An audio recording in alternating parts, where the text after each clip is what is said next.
What is going on, YouTube Oh community? no. It's no, I'm just kidding. What's going on, guys? Big Rye, Fat Guy, another game, same day. Every day is the same. Whatever the quote is, Fat Guy. What every day is exactly the same. We going 9 Inch Nails. What are we doing here? No, what was that podcast? Oh, Every day the same joke. no. It's the same joke. It was Opie and Anthony. They made a joke about Precious, and Anthony just went off on everyone like he was laughing and then he was angry and he said, "It's the same joke. Yeah, Every day it's Groundhog Day." yeah. And he was like, it was like you could hear it was like a like an Soul inch of Crusher. seriousness, and Yeah, like he's the funniest guy on that. So like for all the other guys to hear like the funny leader, because there's alpha male leaders when they're like big muscular like chads, yeah, but then there's guys when a guy's funny, there's no one that can beat that. You know what I mean? Within a group of guys. So like it was just a total washout for the rest of them. yeah. A little off the top, a lot off the bottom, as I like to say. And like Fat Guy and I were discussing, I asked for the Greg Proops, but I got the Katie Lang, so this is where we're at. Yeah, I'm I've been tamed, I guess you could say. Well, the OU's come down even since just an hour ago is at 46. It looks like it's now at 45. 45 being a I thought it was a key number. It's kind of up there. 51-44 are the two big ones, but it's such a like the sample is so evenly distributed that it's kind of tough. It's going to take some getting used to. Yeah, it's nice for me. Let's put it that way. Constant craving.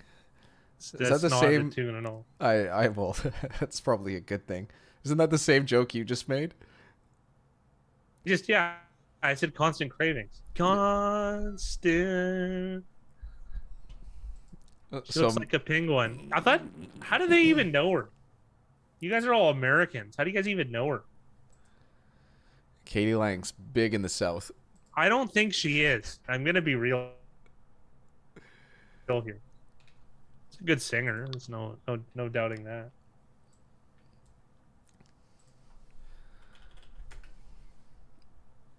All right, so the market's saying to take the under. It's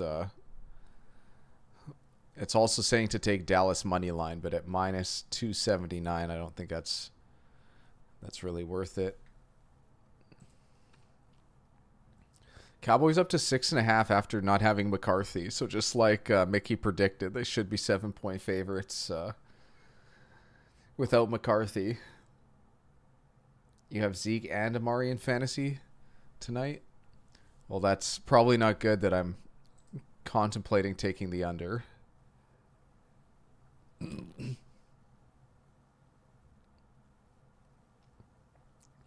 My computer is being pushed to the limit right now. I got like 100 things going on. I was just gonna say your webcam keeps like flashing on and off. All right, I gotta figure this out. Okay. Python emulators, just a bunch. Man, we might need to invest in new computers with the rate we've been going at. Yep. It's gonna be frozen, guys, just for a second as I take that screenshot. And Dallas at New Orleans. And Is it better now? I had something 3 gigs of RAM dedicated to something and I just closed it. we'll see with time.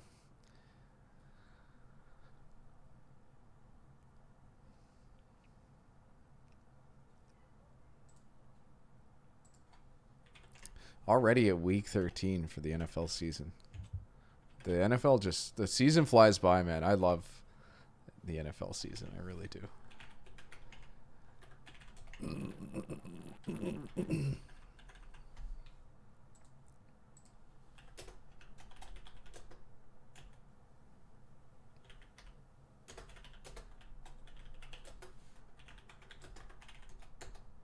Hello, gentlemen. Oh, Katie Lang recorded in Nashville. I'm learning. Yeah, I feel like a sucker today with that the Yanni, him being out. That really hurts. Onto Tecumpo? Yeah, I took a customer bet. I got minus 181. Now it's like minus 101. Nah, that's rough. Well, I had it the other way and it didn't work. So, like, I mean, that's just a sample of one. Like, anything can happen. I just hope it gets leveled out today. I'm on the good. They said he was resting like 8 minutes before it happened. The game app. Yeah, it's so tough. Like, I wonder.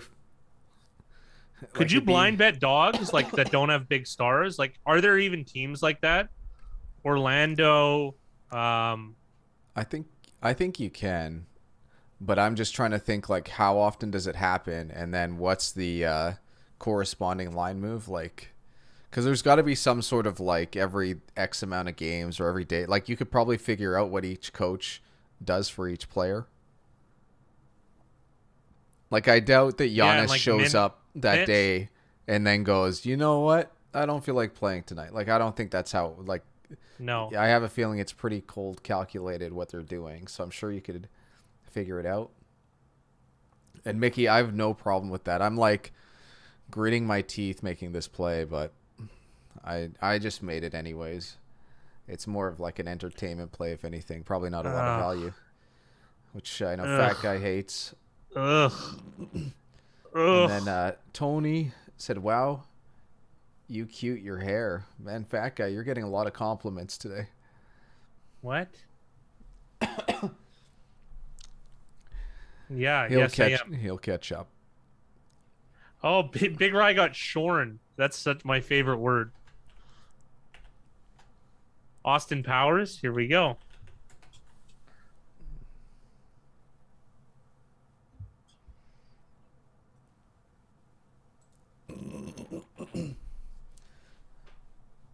All right, there's only a few minutes till kickoff, so it's coming fast and furious.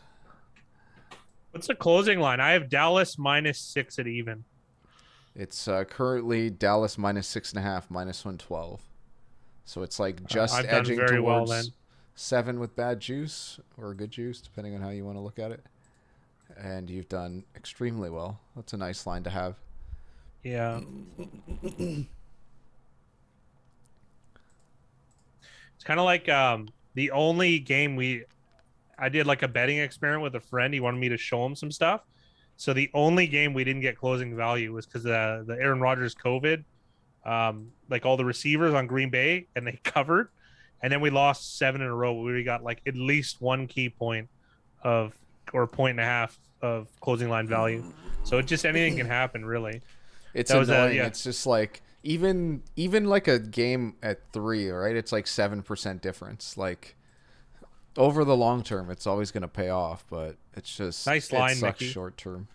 Yeah, yeah, and like I don't know. I just wish like even though we would have lost more money, I wish like money lines got to be the way to go. Like you and I are going to test this. That's one thing I want to test with you when we have some time is filtering out and going through um, like closing line value, like whether it's better to take the early money line or the early like what fared better, more or less unit wise, or is it about the same? The this isn't like completely related, but money line for market plays has been the best way or the best results for me this year. I just think you realize your equity so much more with a money line than like hoping for that. It just kind of things like I know I just cut myself off. It's like the Patriots last weekend. I got him at 5.5 right when it opened. Everyone else bought him at 7. Some guys even at 7.5. You still won at 7.5. Like I feel like the sharp should benefit more from that prognostication. Of course, I could have been lucky with that sort of assumption, but then again, I must have been very lucky this entire year. I think what is safe to say is that it feels like as the league pushes forward right now, there's two things that I see happening, and that's for there to be higher scores and for money lines to be more important than spreads, just because teams are starting to make better decisions on like what they need to do in game. Like teams are trying to win games now. Like there's times where it's like more often, but that's not always the case. But go ahead. But I think that's the way that the league's moving. Like I feel like compared to 10 years ago to compared where we're going to go in 10 years, I think the game has shifted in that direction. And it's the not guys even that just, are going to get hired too. Yeah, like that's, to me, that's the way it's going, right? Like it's, you know, the guys like if the rest, like here's an interesting thing, right?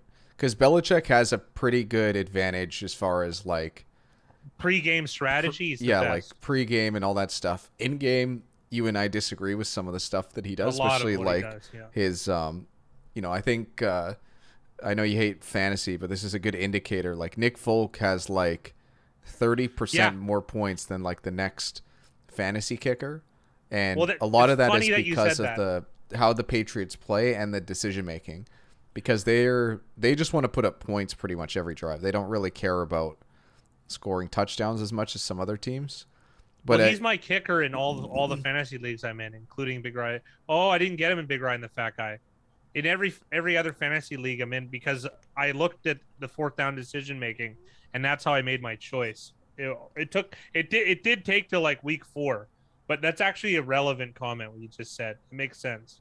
Yeah, and like if there's 31 other coaches that are like Brandon Staley or Kevin Stefanski, like what does Belichick's record look like against, you know, if every one of those guys is like that? Because if he's doing it, if he does what they're doing, he has a huge competitive advantage. Yeah.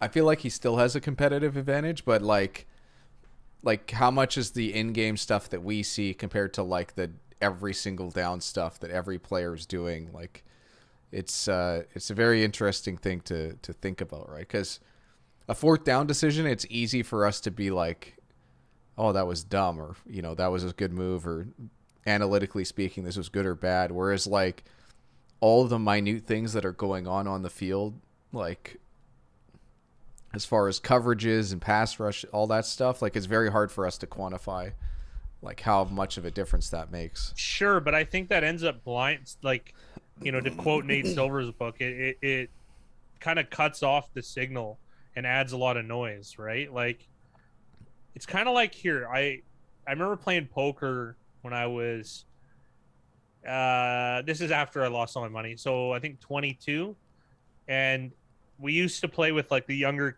guys when I did work at that warehouse for a couple years, and the only kid that won was the guy who pretty much just was, he'd bet 3 streets, flop, turn, and river pretty much the whole time. You could trap him really easy, but against the guys that overfolded, like he just had such an edge. So like he didn't think about board texture or any of the Hold'em theory or even Omaha theory when we played. He just had aggression, and if your default is aggression, that tends to work out in poker, and I would say it works out in football as well, right? Like we almost think, like, aside from, and I think you said this best, aside from the last that last non-field goal attempt by the football team, they were almost better off in how they were running their offense. Do you know what I mean? Yeah. They were a little bit tentative in certain areas, but yeah. Well, just think about the math, like how much easier it is to convert on 4 downs than it is on 3 downs. Because that's a good point. There is so many times where you, like, if it's a 3rd and 7 and like they'll throw a ball incomplete and then it's 4th and 7 and they go for it, and you're like, how come they didn't run, you know, a play that's going to get them 3 yards? Like if you know that you're going for it on 4th down, like the playbook just becomes easier. Well, I said this years ago, is my biggest pet peeve for probably 10 years was that it's always it's a decision Why is it a decision? You should know with fluidity what is like what the decision making tree is. Like if we're at this down and distance, we're gonna go for it. And the players should know too that like and the only team we ever see like approach it properly are the Browns and the Colts. It's the only two teams I see like it's business as usual on fourth down. Do you know what I mean? Yeah. Like we're just running another play that we're probably gonna get. Well, they feel in sync, right? Like the team feels like from top to bottom, they know what they're doing. And it's organization, right? Like the a good example would be like the one of the best drives I saw was the 1 minute drill that the Colts had before the just before the end of first half against the Jets. They got sideline passes to so they didn't have to eat their timeouts. They were quick. They were just quick and efficient, and that's stuff you do see, but it's not stuff you see from a non-quarterback centric team. Let's call it, right? Like you can see Aaron Rodgers, Tom Brady running offenses like that, right? Even Patrick Mahomes, but that's the only time I've ever seen it where like it wasn't necessarily Carson Wentz; it's the team doing it, right? Like, and that's just like everyone knows their role and what they're supposed to do. I'm a big Bucks fan. I got to be honest. I really am. Or sorry, Colts fan. Really big Colts fan this year. So, you know, not everything's going to go your way either. And I just hope they have the success that I think they deserve, right? But then again, that's my philosophy versus theirs. And the best way to see competing philosophies compete is on the field, realistically, right? It's nice to see them starting to pick up, though, right? Yeah. When was it? Probably the biggest transfer of power would be when Philadelphia won the Super Bowl. Because that team really played with gusto. Like they went for it a lot, and especially in the Super Bowl game. And that was something I expected the Rams to replicate, and they didn't. And that was really disappointing. That's the only spread Super Bowl bet I think I've lost in the last 10 years. No, I haven't always made the bets, but yeah, that's probably the only one was Rams. I saw an interesting tweet today from Ben Baldwin, and he was talking about he showed the quarterback EPA for Goff and Stafford with I forget the Rams head coach name. McVay. With McVay's coaching over the year, and pretty much every like the trajectory of all of them, like they other than 2019, they all started off very strong the first few weeks, and they all kind of like as the season went on, like they started to struggle more and more. And he essentially said, I don't know what to make of this, but it's just interesting to see that it's very, very consistent with McVay coached quarterbacks, that they've had very similar results as far as EPA goes. It suffers the same problem as all football all conundrums, let's call it. There's always a victim of small samples, so you can always argue, well, that's just two seasons, right? And I guess it is, but there's, you know, but that's part of the pleasure of it. It's not like college basketball, is you have to make adjustments on the fly and assumptions and kind of read between the lines. So maybe that does mean something. Maybe it means nothing. I need to watch the Hard Knocks. I'll like them more. Yeah, I probably would if I did, to be honest. So I'm assuming the Colts are on Hard Knocks, Big Rye. Yeah, they are. It's like a mid-season I should watch one. that. That's actually a team I like. Like I actually like. Like if it was the Cowboys, you couldn't pay me to watch it. It'd be like one of those things where like, you know, someone that doesn't really know me be like, "Oh, you like football?" If the Hard Knocks are anything like the NHL did like a 24/7 type series, and it was excellent, and I feel like the Hard Knock, like it's just produced and made so well. I like that play starting off.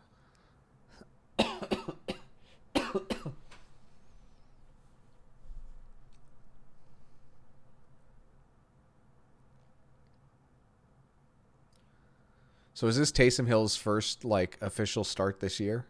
Because Jameis started. I guess it is. Yeah, he started the year, and then Simeon came in and played a few games. Now this is technically Hill's first start.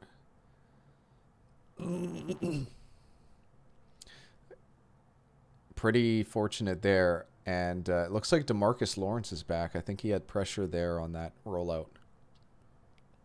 Ooh, that could have been a pick six. How'd they get to, like, how good was the return? I'm just not seeing it, maybe.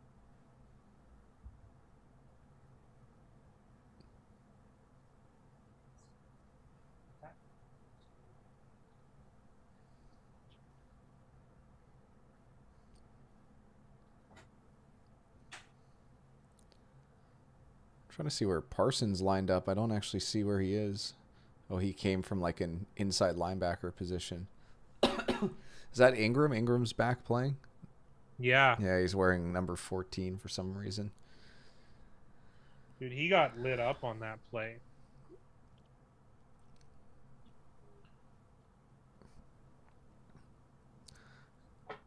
It's like you talked about it last stream, but like if that was a quarterback, that probably would have been called Yeah. unnecessary. Like I know the rules are different. He did pop the head a little bit, but the rules shouldn't be different if you're a runner. Like technically they might not be, but like they are. Like I'm not just making this up. Like they actually are usually more like I know there's the rule, but they like I've seen it called like 3 times where the offensive player lowers their head. Yeah. So Lawrence is back, and it looks like Parsons is more in like a middle linebacker position, which is interesting. Like, wouldn't you want Lawrence and Parsons rushing, or do you think they're just moving Parsons around the formation like a wild card to do what he wants? I'd rather do the wild card myself too, like because he's athletic enough to like. He would mess up a lot of hot routes. You know what I mean? Like, he's one of the few players that would be. Oh my dude, this is just. The live OU is already down to 44. Not that much has happened, but I have a feeling it's going to be tough for the Saints to move the ball tonight with Hill at quarterback. I don't know if Hill's the long-term answer as like quarterback for this team, but we'll see. Like this Dallas defense might be complete today. Like I think this is a good matchup for Dallas's D. Yeah, I think that's a good way from an X and O's it. point of view.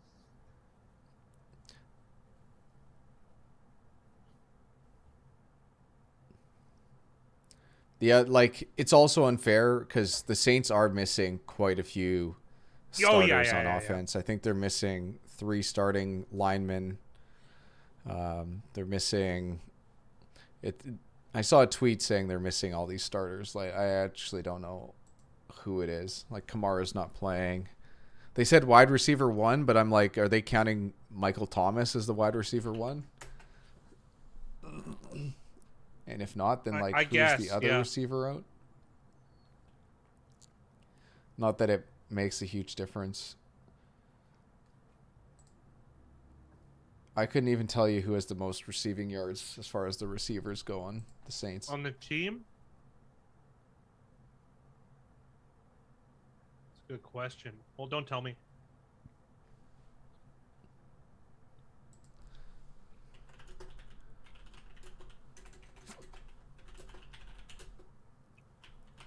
Marquez Callaway? I've got to look it up.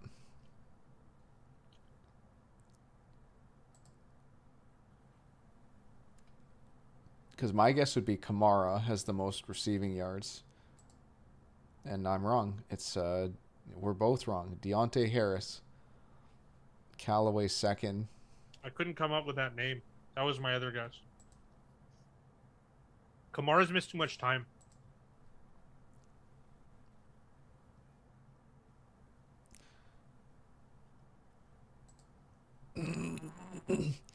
For yards per game, they have 5 guys that have between 42 and 33 yards per game receiving. It's pretty crazy. They have just not had a lot of consistency at skill position really this year. Marquez Callaway is the only skill position player other than Garrett Griffin who's played every game.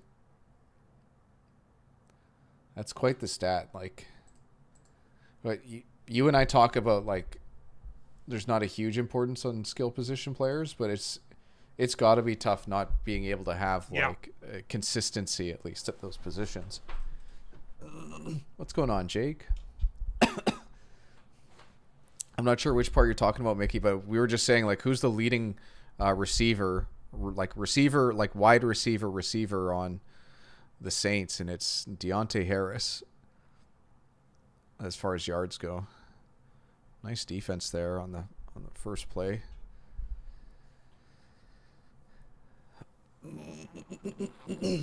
How you doing tonight, Jake?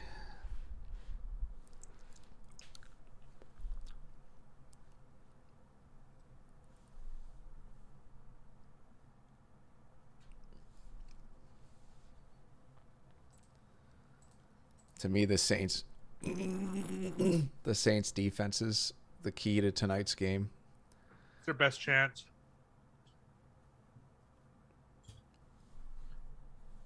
Done their job this first 2 downs. It's going to be 3rd and long. It's actually funny you say that, Seahawks, because I found out today that the barber that I went to said I have a very Asian cowlick, which I didn't know.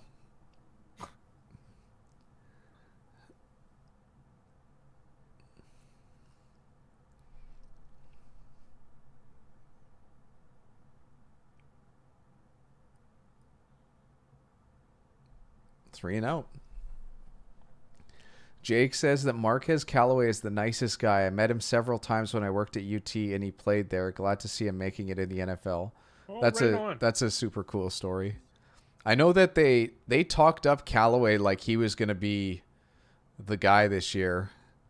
It hasn't translated on the field, but like it makes like you can kind of understand when a guy is that likable and works really, really hard. Like I don't know what else you're supposed to say if you're on that Saints team or in the media, like other than, you know, this guy's going to have success. There's a lot of ass clowns in the NFL, so. Yeah. Don said new haircut and no coughing. Well, there's a new haircut. The coughing will come. Yeah, my hair was the COVID.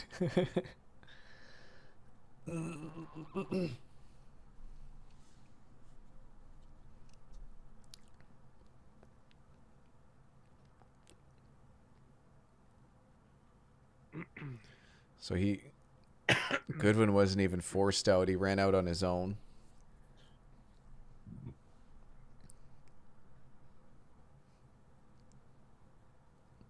It seems like a very simple concept to like not run out of bounds, but I guess those guys are always trying to push the limit of what they can do. To wolf down those 2 bergs. Oh, nice. Where'd you get them from? Here. Oh, you made them at home? Yeah. We had them yesterday. I made a goal. I have more food than I know what to do with frozen. So aside from like the side vegetables, I'm going to try and just empty out this freezer. So I not only filled out my freezer, I filled up our Vikings fans' friends' freezer too. Nice. He must love that. Yeah. He was get in on it too. Well, I was going to say, does he get, is there like are you paying rent essentially, I should say? Well, we spent $1,200 at Costco and it was my idea, and all meat went up like a week later, literally. So he's pretty pleased. Oh, that's good.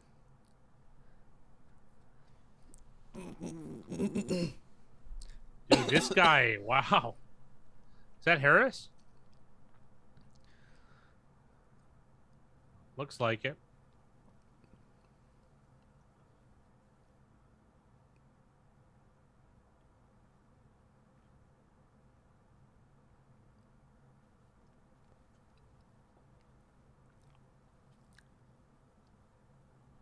New England or Buff? Depending on the line there, Don. The one thing I know is it's going to be a fun game. Like that's that's such a good divisional matchup right now. Like,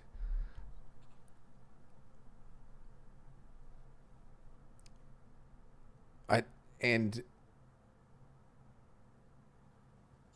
I must have read it wrong, but do they play again in primetime later in the season? I know this is such a weird question. I don't think they've played yet, right? I don't think so. Wait, did they? I guess I can find out pretty easy. No, they don't. They play on December 26th at 10 a.m. in New England, so That should be up for flex. It's a big game. yeah. The Patriots have a pretty tough schedule to finish out the year. They play the Bills twice. They play the Colts. They play the Miami Dolphins in Miami, and then they play the Jags at home. So it's not an easy schedule for the Patriots to finish off.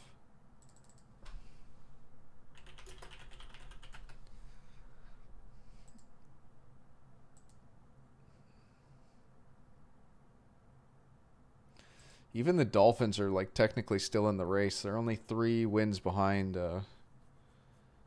They're in a wild card Patriots. race, the Dolphins. Yeah, they've won 4 in a row. Sorry, After the line's 7, Don? New England plus 7? It's a very easy New England bet if that's what you got. Seahawks fans said Patriots will be minus 46 against the Jags if they not don't that rest much. anyone. But they'll Can be you favorites. remember a spread where they like? I guess you see this a lot in college. Well, not a lot, but you see it way more often in college football than in NFL. But like spreads where it's like minus 40 and the over/under is like 43.5. Oh, the correlated ones. We never had one in the NFL. The closest we had was same year, 2013, I think. Jags at Denver. Denver minus 26 point more minus 27, and Bucks at Seattle. Seattle minus 28. Both teams were leading at half, I believe.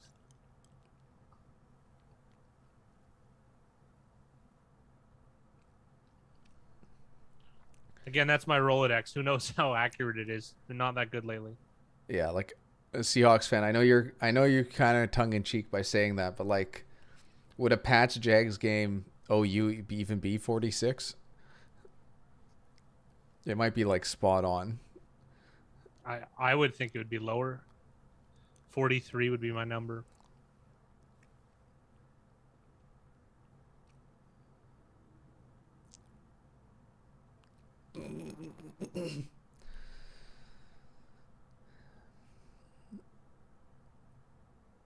I'm trying to Kenny remember. Stills? I can't even remember if Kenny Stills was even on the team to start the year. I don't think so, but again, Because he might be the most like experienced receiver that they have at the moment.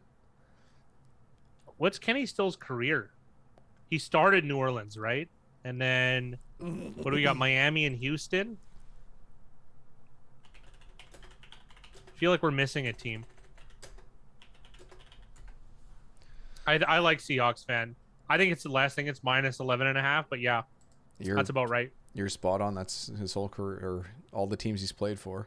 Yeah, Little Jordan Humphrey. it's Little Jordan. I think that's more accurate, Seahawks fan, what you just said. Yeah, I like that.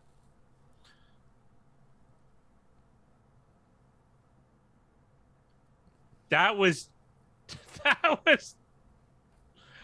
penalty, I think. It looked like it.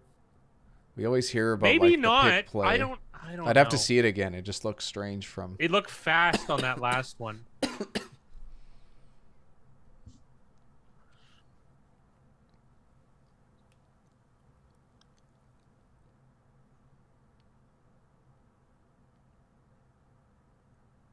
Pat's in Miami. Pat's minus 6.5. Yeah, I could see that.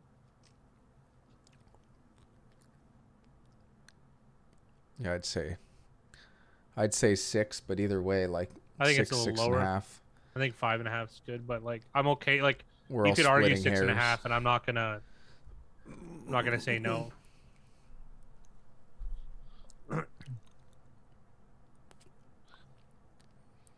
You figure like Tua versus the Patriots defense is probably not a good matchup for the Dolphins, but at the same time, like if the Dolphins defense keeps playing at the pace they have been, they're not easy to play against either. I could see that OU being very low. Yeah. Dolphins defense can play. Has it manifested every game? No, but they've had some serious. Their game against Baltimore was pretty good.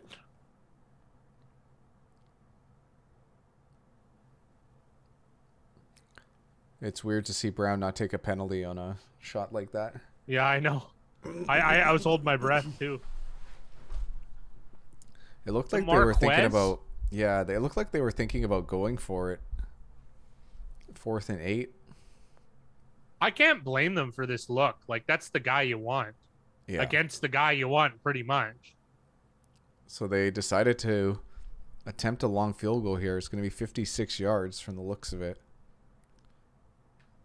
First backwards hat coach in league history, potentially. This would be a big shift in win probability if they missed. I'm trying to see who the kicker is.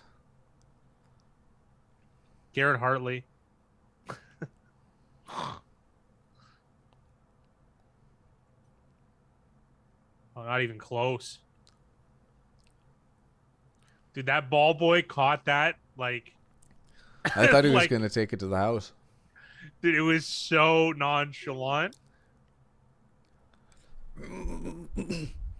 I feel like did Jack Del Rio kind of dress down, or was he the guy that was like wearing a suit? Or I'm thinking maybe both. He did wear the suit, but I think he got the whole thing. Josh, pretty much anything that comes in my mouth that leaves a sour taste. Like why? Yeah, you pronounce the Q in Quez. Marquez. That's fun. I'm happy to know that, Jake. Like I'm gonna cheer for Marquez now as much as I can.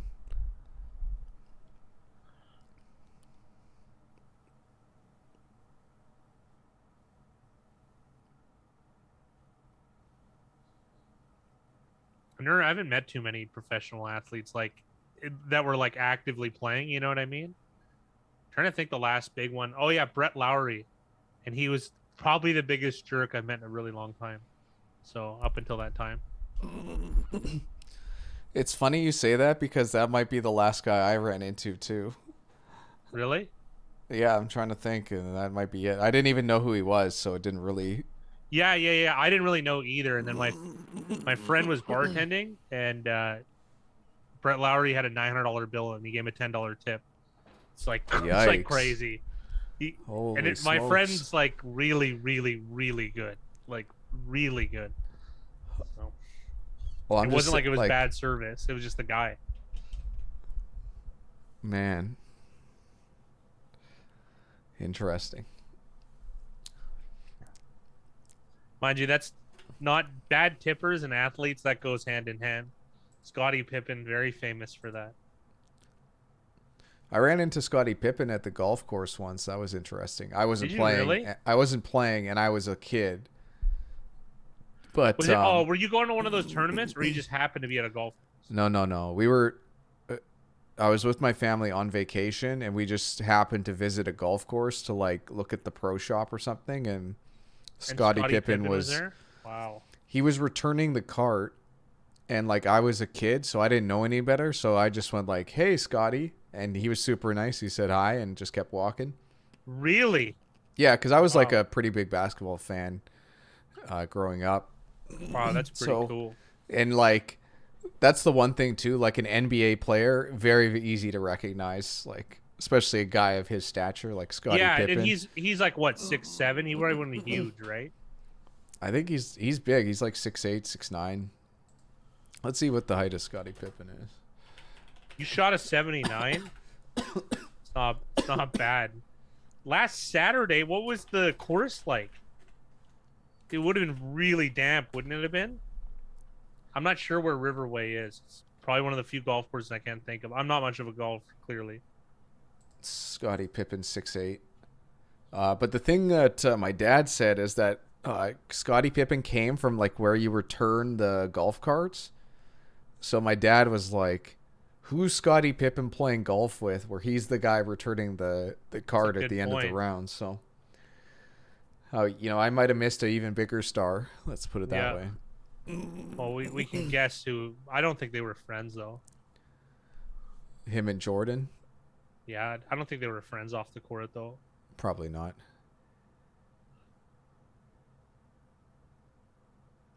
And if you found the Seahawks as Super Bowl favorites, then either you got to hit the refresh, or you might be a couple years behind on that site. Yeah. Quez would always come into our office and dab everybody up and be cracking jokes, and his hands are enormous, like most NFL receivers. I like that. It's nice to hear.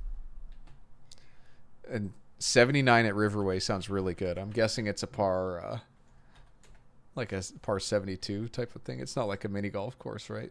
Nothing No, like that. I don't think so. What an asshole, I'm right? gonna ask my dad. He'll know.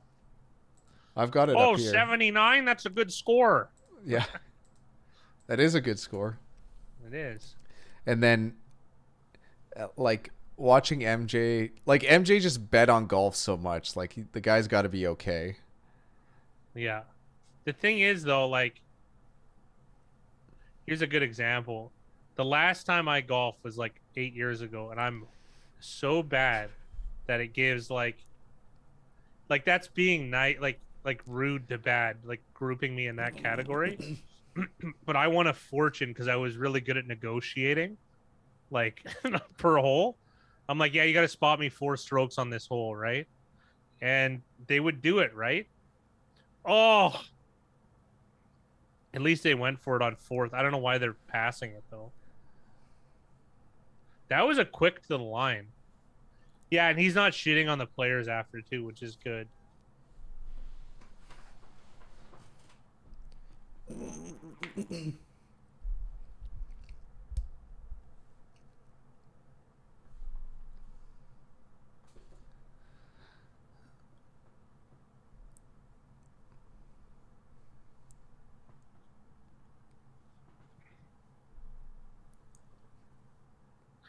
There's someone just sent me something interesting. Yeah. There's a one combination outcome where the Detroit Lions can make the playoffs.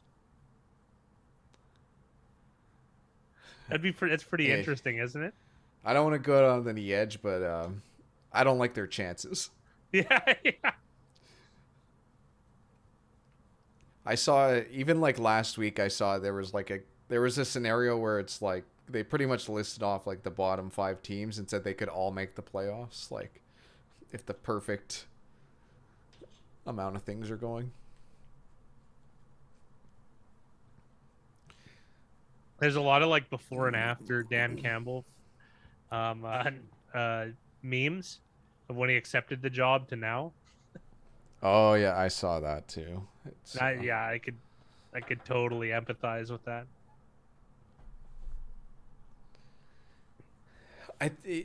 It's funny though. Like I think a lot of NFL coaches you could put a mid-season or like preseason and mid-season, and they would all look disheveled like that. I think it's just like such a group. Like, how much time do you really, really, truly get off if you're an NFL head coach during a season? Well, like, it must depends be how much you want to win. Yeah, but even then, like, it's got to be grueling. Like to be a Well, not if you're Urban coach. Meyer. You don't even take the plane ride with the team. Yeah. Well, that's a great example. Like, that might have been the only night where he was like, I'm just going to go to the restaurant and enjoy myself and whatever. And like the guy restaurant. gets, well, you know what I mean? Like, Yeah. you know, it's just weird. Like, professional sports is strange, right? Like the relationship players have with the media, just teams in the media in general, and like what teams can do. Like, there's pretty strict curfews and all this stuff on players, and like it's just doesn't seem like a very natural thing. But I guess that's with a lot of different jobs, right? Like a lot of jobs expect that from Yeah.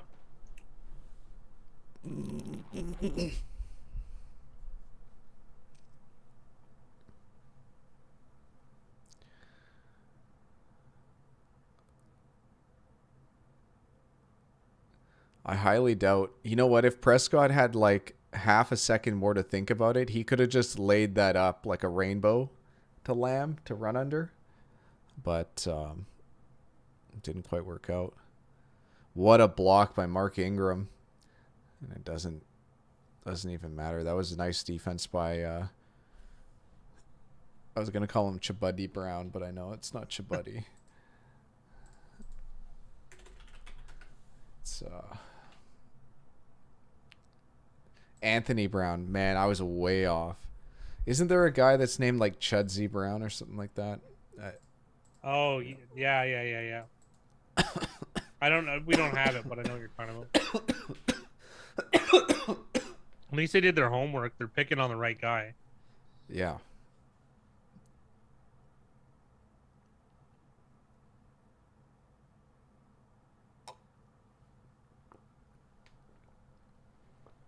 That was a good read from Taysom Hill, just a bad throw.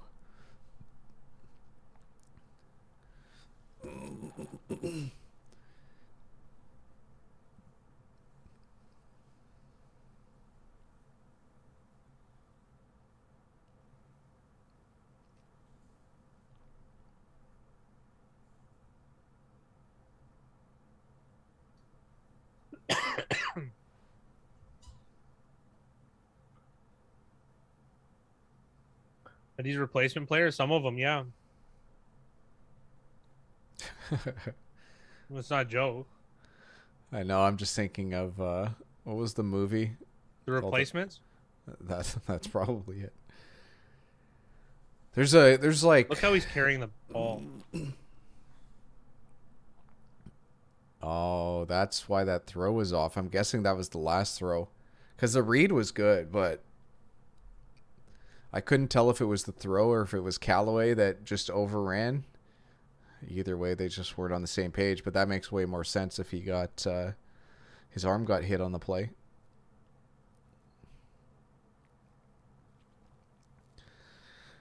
I expected a lot more like north-south from the Saints in this game.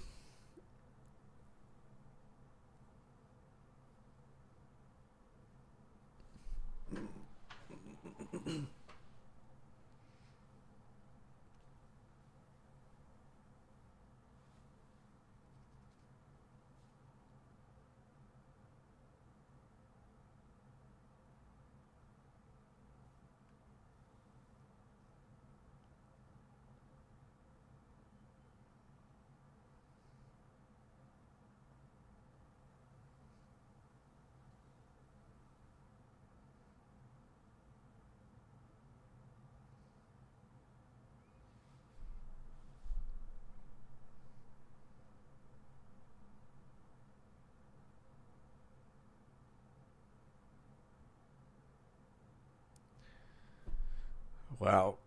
Ferrero Rocher just made the most awkward commercial of all time, but I have a problem with those. It's one of my favorite things to eat. they're terrific. They're really, really good. I can eat a whole tray of those in 10 minutes, easy. Like, just, I can't help myself. Enough where I'll, like, hurt my gums. Like, I can't, it's the one thing that I just... You can't say no? Can't. How about fruit no. and nut? Fruit and nut's a good one, too, for you. For me, yeah. Oh, yeah. Fruit and nut. Those have got to be the two. Also a huge fan of bread and cheese. Well, that's a you thing. But I'm not going to say no. What's the other one? Oh, I like Bueno. You know, the Kinder chocolate? You ever had it? Yeah, those ones are good, too. Holy, are those good. Jake said they didn't know he played preseason games in December. It's tough. This is going to be a defensive battle, what it's looking like. And then Mickey just said it. Looking good on the under so far, yeah. The OU's at 37.5. It's been going down half a point long like way. every that. But this was like, it looked like he hurt his right middle finger on that last throw Taysom Hill did. All of his fingers look bad on that, to be honest. But you figure, like, the Saints would just essentially try to run the ball the rest of this game, like including Taysom Hill. Saints D's playing really well. This isn't an easy offense to play well against either.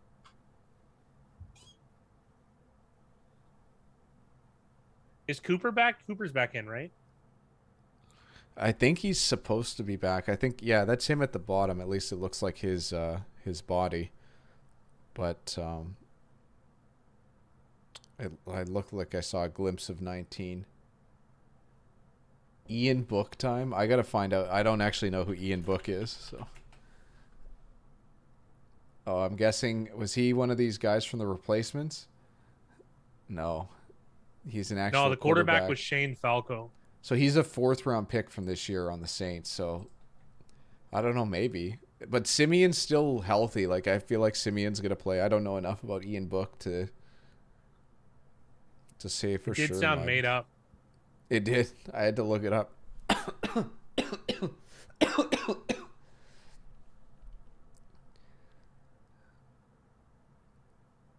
There's Amari Cooper.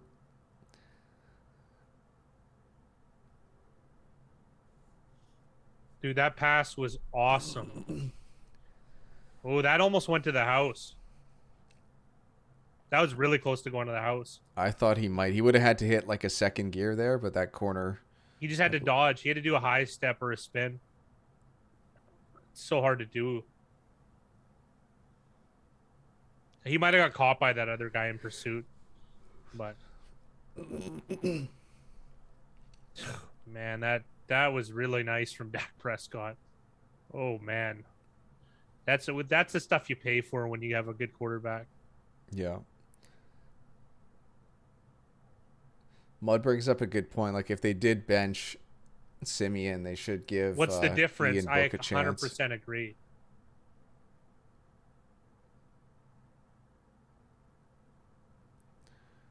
I'm trying to remember which player it was, but they were saying that starters get about 80% of the reps in practice. Like, obviously, it could be different for each team, but to think that, like, how many reps is like a third string quarterback getting?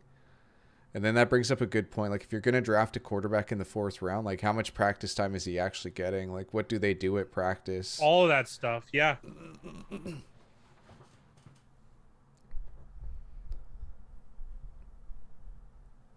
I'm trying to remember which team it was, but there was a guy who started this year, just one game, and it was his first start. He was the Packers' old quarterback behind Aaron Rodgers. Tim Boyle? Tim Boyle started for the Lions. Yeah. So one of the things they picks. talked about with Tim Boyle is that he's like really, really good looking at tape and like dissecting what's happening. I'm curious, like, what a play by CeeDee Lamb. Holy. I'm a second behind you.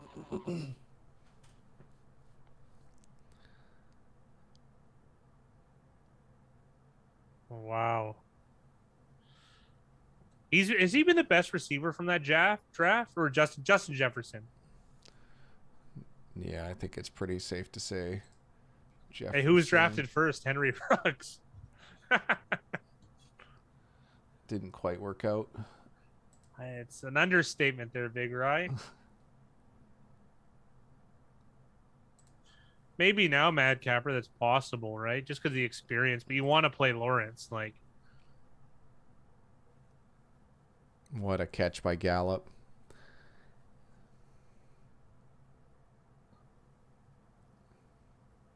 Oh my goodness. Okay.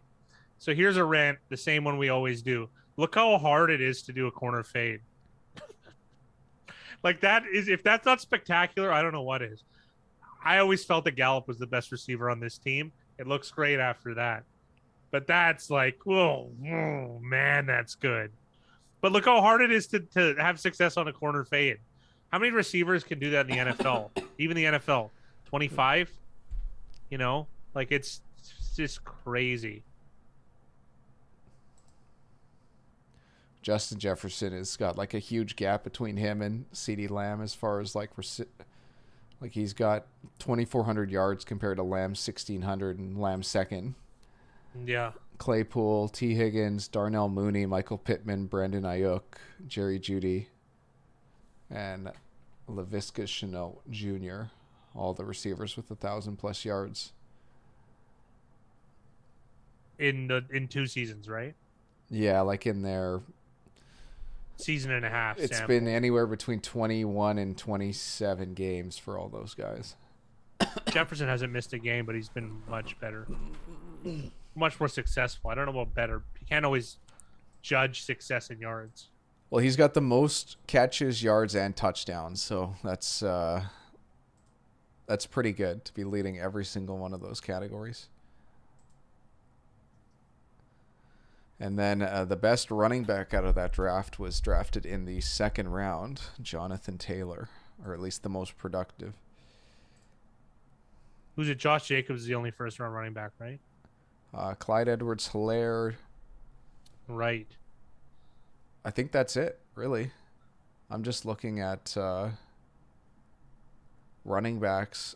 Lots of second and third round running backs and quarterbacks with lots of yards, but that's it.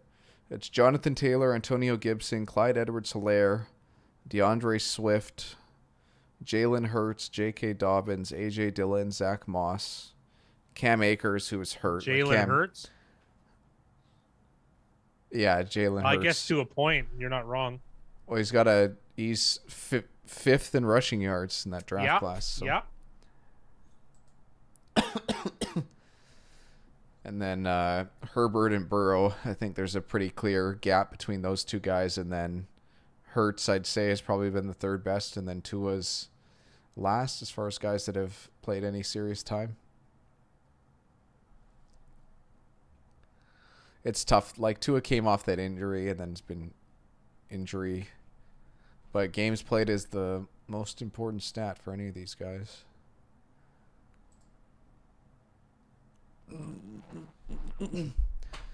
Here's an interesting question.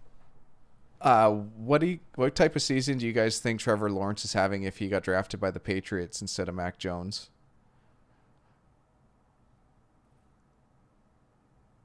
And vice versa. Question. What kind of season do you think Mac Jones What has a catch. on the Jags?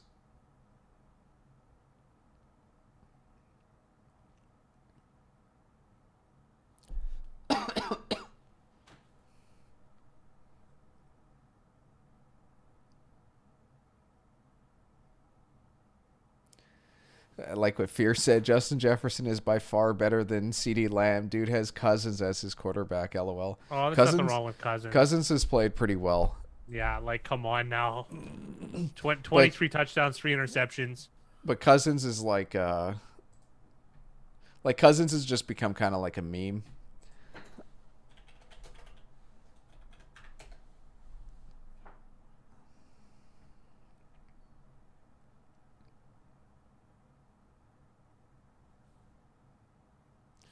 Yikes. Neck ones bother me. I can see you handle someone breaking their neck or sorry, not their neck. Ugh.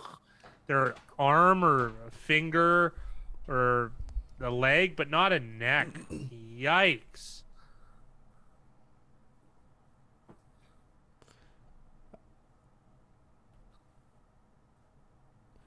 Mad Capper said Trevor Lawrence is not good. Fear said Mac Jones wouldn't Not even good. be relevant with Urban Meyer. Mud said number 3 quarterback rating right now. I'm assuming he's talking about Cousins. Yeah. And then Jones was much more pro ready. Like, it's this is something I always talk about with Fat Guy. I probably talk about on the stream a bunch too. Is just like guys get drafted, but then like teams have to develop and put these guys in the best situation to play right. And like Jacksonville is such a disaster right now as far as like the coaching staff and how that's all going. Like Lawrence probably as like just a raw athlete probably has like the most raw talent. There's a reason why the guy was drafted first overall. But like Mickey said, how much that translates to being like ready to play as a professional NFL player and being put in that right situation, like it's just a huge advantage being drafted by a team like the Patriots. And Mickey says he feels like Cousins is anchored by Zim He as a might be. coach. Kirk Cousins has put up his best NEA out of any. Well, sorry, 2019 was technically better, but not by much. I think he gets a raw deal, Kirk Cousins. I've been speaking out for him for years now. You might not blow your hair back, but like, find. There's very few people like players. There's very few players that add value that he does. Even if he's the 10th best quarterback, which is, by the way, he's creeping up the list. I think what's tough for Cousins is just his record. Like he's one game under 500 for his career. He's three games above 500 in Minnesota. Like, but that's, above average. Like a couple more of those games go his way, and like the record's pretty much the same, right? Like it's hard to win like 10, 11 games every year in the NFL. It's very, very hard. Yeah, he hasn't exactly been on gangbusters teams either. No. You He's the Jeff Fisher of quarterbacks. No, that's so mean. And not only that, like I said that in jest. I hope so. I gotta stick up for Kurt. And also too, what about like, how do I put this? Like when they're talking about him versus on prime time, everyone does the like the joke about how bad his record is. There has to be somebody. Do you know what I mean? First of all, if he's getting on prime time, he's probably not that bad. Okay. Number two, there has to be somebody that like just hasn't ran good. You know what I mean? So you can pass on him, but it's fine. But like, I'm not saying he's the best quarterback in the NFL, but I think he's completely fine, and I'd be fine with him as my quarterback.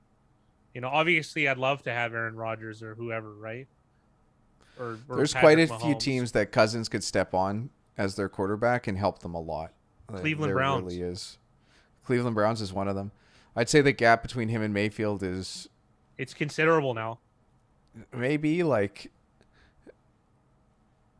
It's probably worth the difference of a game or two over a season. Yeah, it probably is, and that's considerable for a team like the Browns.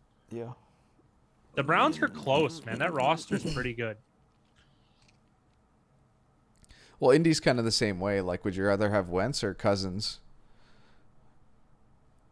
I think if you took a vote, I think a lot of people would want Cousins over Wentz, but yeah, I would. Cousins over Matt Ryan. Come on, Beard. See, it's just your eyes fooling you. You see a couple bad things from Cousins and you overreact. Fitz magic over Cousins. Now you're just being crazy. But that's the thing, right? Like Kirk Cousins might be the most polarizing quarterback in the NFL. I think he's most underrated. 23 TDs, 3 interceptions, having a good season.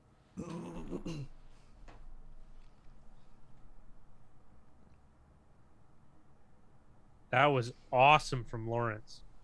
Yeah, and even 2 years ago, 26 touchdowns, 6 interceptions. Like that's a pretty good season Pretty for good, a quarterback.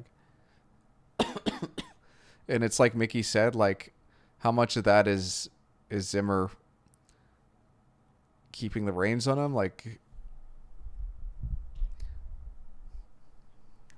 oh man.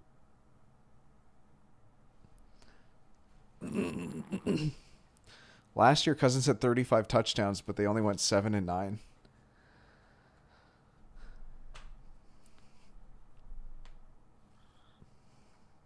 I disagree, Beard. I think he's more important to that offense than anybody else. You guys are crazy. I think Beard's a Texans fan, if I'm not mistaken. But I know what you're getting at, Mickey. He's like, if you were to do a fantasy draft, he'd be like the 10th player selected out of every player in the league. Cousins? Which sounds crazy. Yeah. I think he's a little bit further down, but I know what you mean. Like he's like, okay, which non-quarterback could you possibly argue to take over him? Well, maybe Aaron Donald and perhaps Micah Parsons, to be honest. On the flip side, like Kirk Cousins is like a couple games away from being like an MVP candidate. Like he's He's Oh played yes. very, very well this season.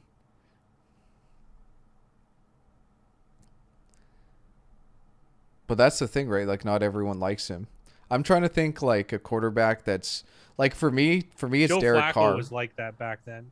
For me it's Derek Carr. Derek Carr has played pretty damn well, and I've given him a pretty hard time. Like, there's just some guys you've seen them do things, one too many times, and it kind of wears on you, even though they probably do the right thing more often than not. I think I'm coming around on Carr. I'm just trying to like think of He who's might that have guy for improved me. too, right? And just like that, little Jordan Humphreys is in. Yikes. All of a sudden that OU is dead in the water. We're looking at Yeah. 49 right now.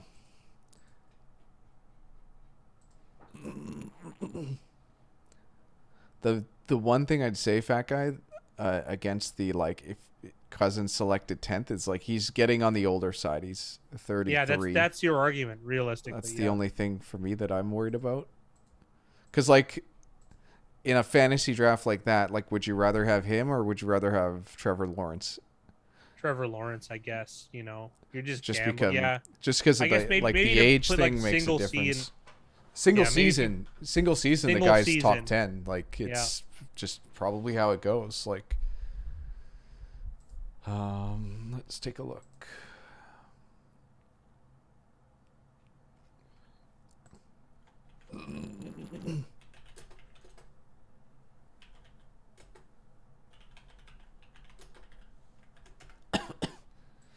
Let's pull up the. I feel like every stream I pull up the NEA.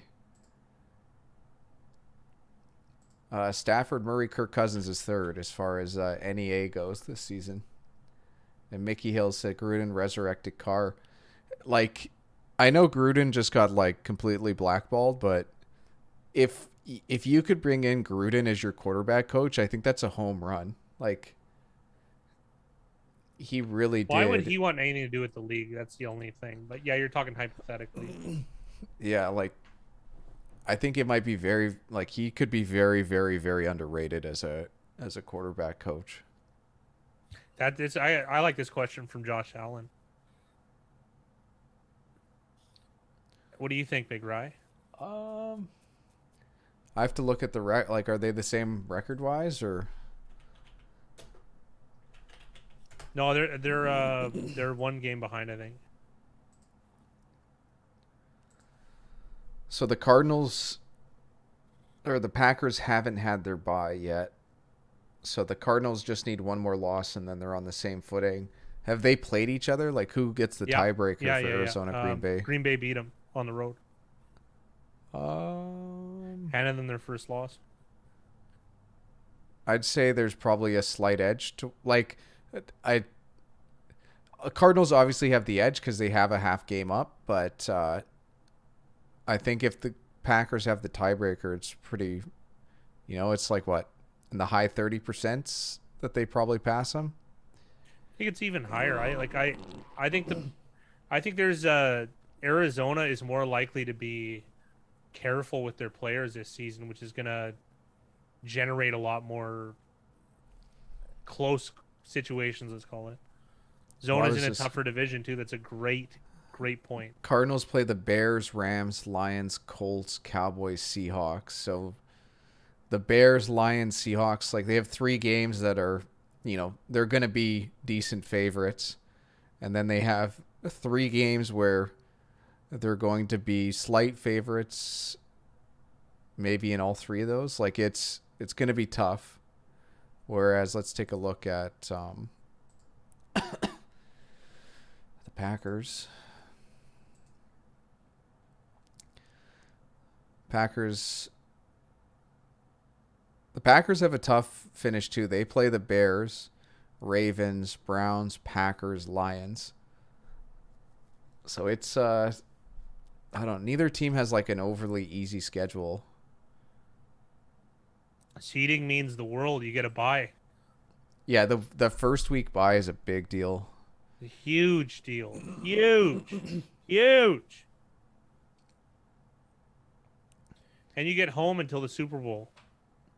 Yeah, the home field advantage doesn't matter as much, but No, playing not one as less much. game, like One less game. you have to think like winning, even if it's a like let's say hypothetically it's a coin flip, to win 4 games in a row compared to 3 games in a row, big difference. Because Yeah, winning, even if it was just a coin flip, 1-8 to 1-16. yeah. So that first seed means a lot just based off of that.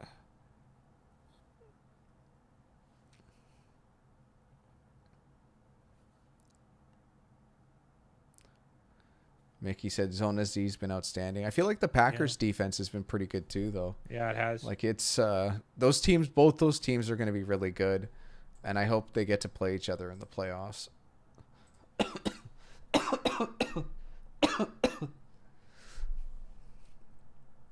So here's an interesting one. Jimmy Garoppolo is I think he sixth. lines up offside here. The D end on Saints.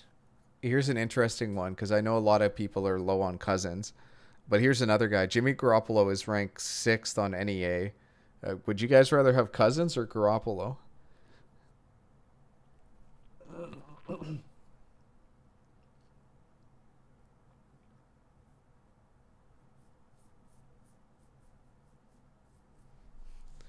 Or like, to me, where it gets really interesting in a future fantasy draft, would you rather have Mac Jones or would you rather have Kirk Cousins? Oh, Mac Jones, he's a rookie.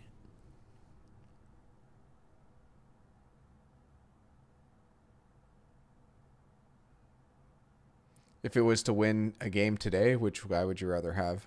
Kirk Cousins all day.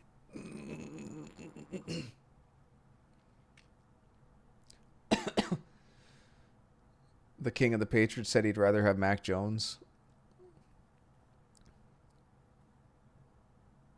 Mac Jones has already been playing like lights out. Like Yeah, it'll he sure be has. interesting to see like how much he can progress. Jimmy G is resume building. Let's he's 6-4 this year, but what's his overall? Jimmy Garoppolo's 30-12 in his career. Yeah, he's huge. His win-loss record's massive. Very impressive. Flea flicker. I don't know how I'm so behind you. I'm on CTV 2, if that makes So a am I. difference. Would you guys rather have Cousins or Derek Carr? They're pretty similar in age.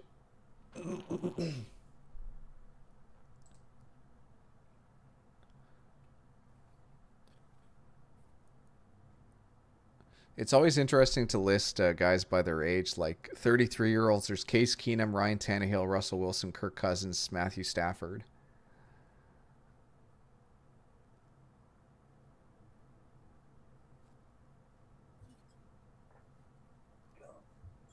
Matt Capper says Carr. Well, What's he'd rather going have the on? ball boy, so I think he answered your question Yeah. earlier.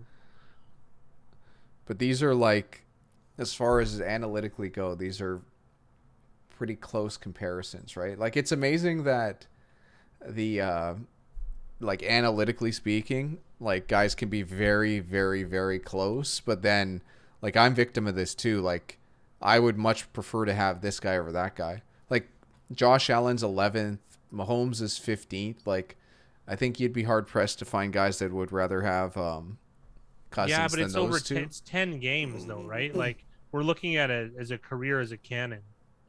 Like it's just a lot different. Oh, here we go. You got to go for this. See what they do.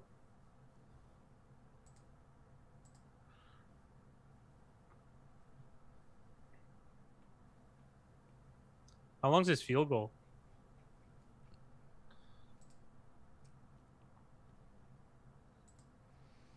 Looks like 55.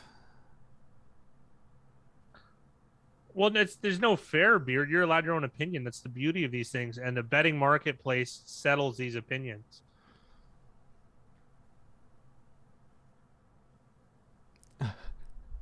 I feel like that's fair. Derek Carr has that it factor. I think like the thing that's crazy is like Cousins and Carr have both played very, very well this year.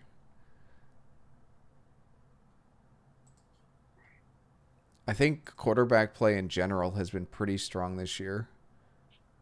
Like pretty much anybody in this top 17, like I'd be fine with.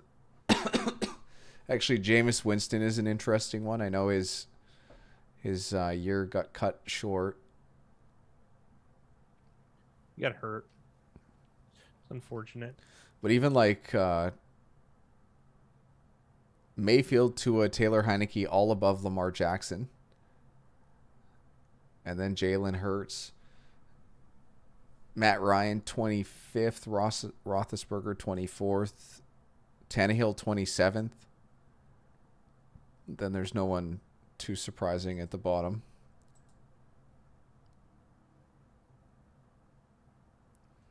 Yeah, Winston, ew, give me Cousins all day.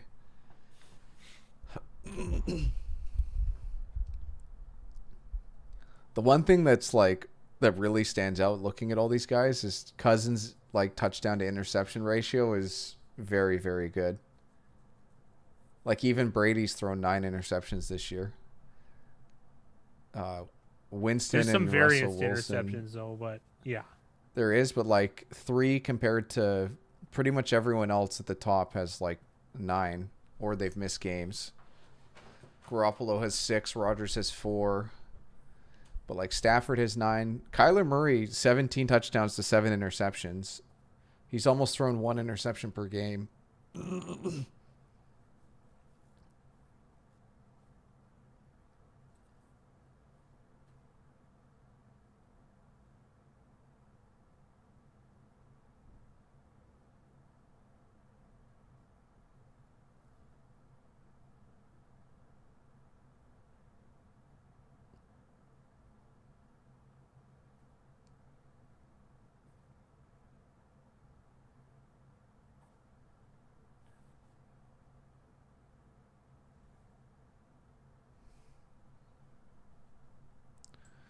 Just interesting to look at.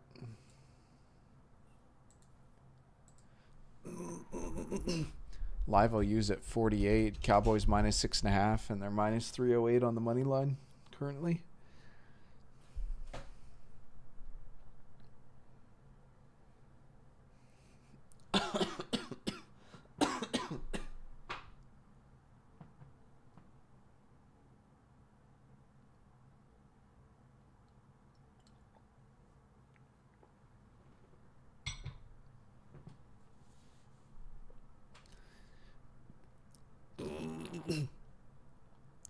I'm wondering how much longer Zimmer stays there. He's got to be close to hot seat or like in that conversation. You know what I mean? Yeah.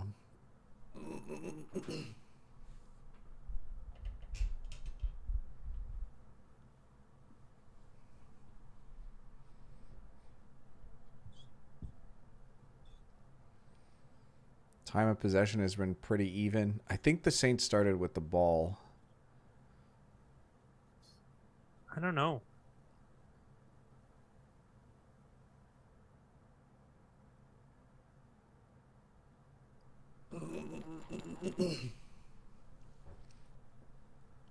Man, is he quick? Holy. Yeah, Deontay Harris is really good with the ball in his hands, like in open space. He's a poor man's Tyreek Hill.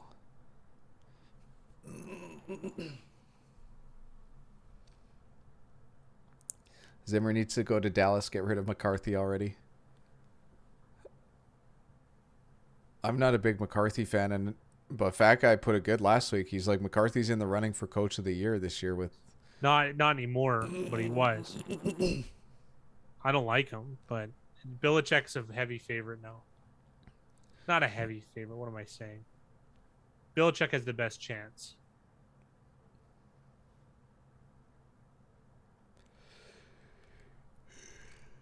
I could watch Parsons play defense all day, man. It's so crazy to watch him play. I hope he stays healthy. Ty Montgomery? Really?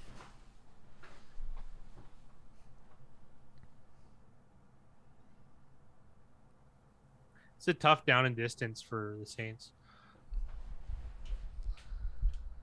Also, just like look at the closing speed from Micah Parsons on this play. I'm surprised he didn't get called for roughing the passer. I want to see what the replay looks like. Me too. I was thinking the same thing.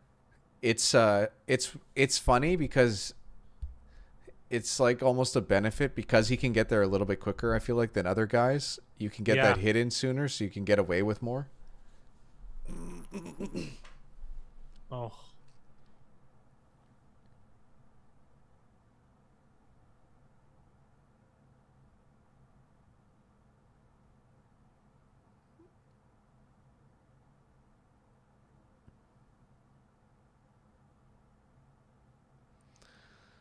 I feel like it's been a few games since Diggs had an interception, and it feels very unlike watching a Cowboys game to start this year. Yeah.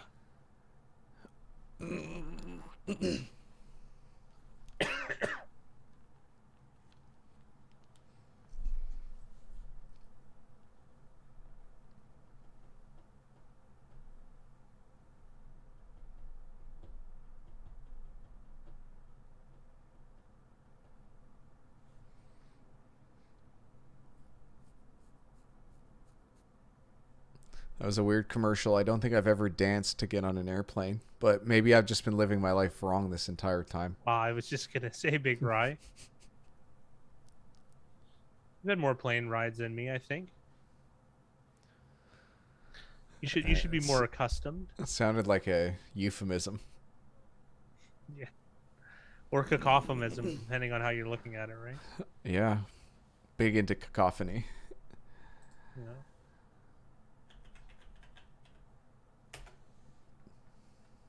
Where's Jay? I don't know. I hope he's living his best life, as they like to say. I got a feeling he's working. That's my guess. Yeah. He's pretty active. We can't dog him at all. No.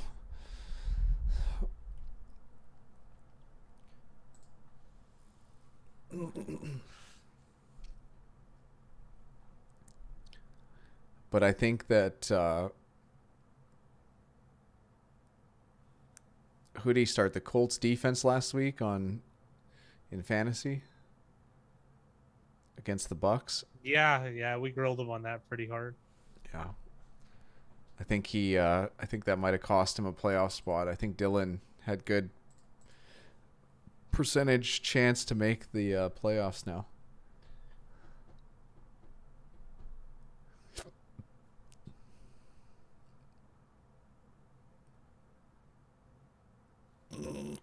Did you see that? The BC liquor store is advertising. Can you think of a business that needs to advertise less? Yeah, I'm very confused with some of these companies that do it. Like Ferrero Rocher, pretty damn good. I don't think they need advertising. I'm not like, oh, I need to hear. I'm gonna go to the store and buy Ferrero Rocher. Well, it might be a holiday reminder, like a couple peppered in. I'm okay with it. But like, I still liquor find it store? strange. The liquor store same way. What are they going to start advertising gas next? Well, they do usually.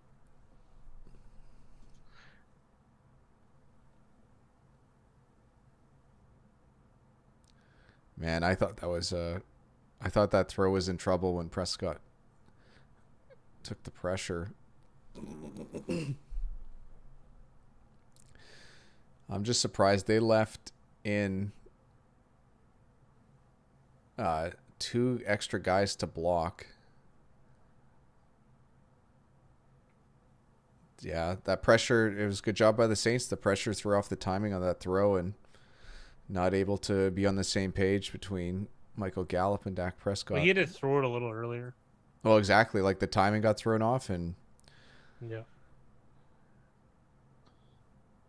It'd be interesting to know what the comfort level is between quarterbacks and receivers throughout the league.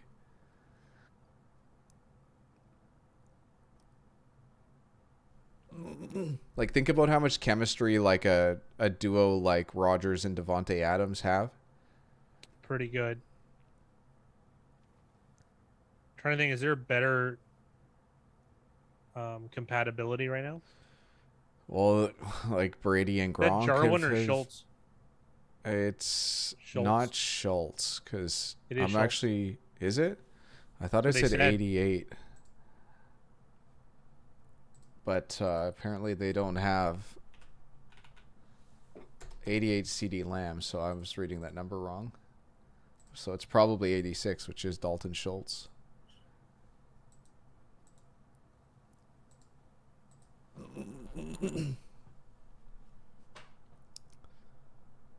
Well, Brian Kelly went to LSU. I must have been under a rock.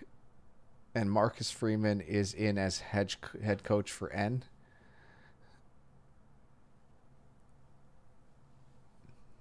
For ND. Faka and I are pretty lame when it comes to the college football Yeah, knowledge. yeah. We couldn't be two bigger, more uninformed losers. So Well, I'm informed. I don't know about the rest of it. sure. That's that's like one of the biggest differences though for us, like being from Canada. Like college sports here is like It's just not it's a thing. it's very it's just not very popular. So we just get less of the college sports.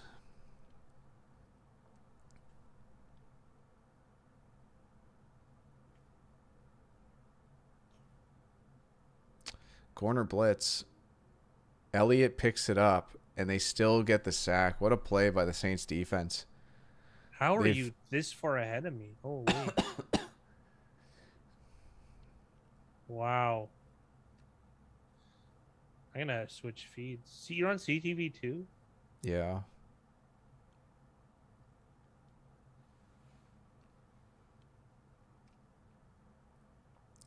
So he did have it looked like Cooper for a second there, but the ball would have had to come out quicker.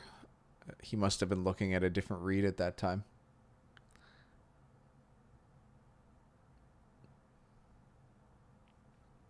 Decent return from Deontay Harris.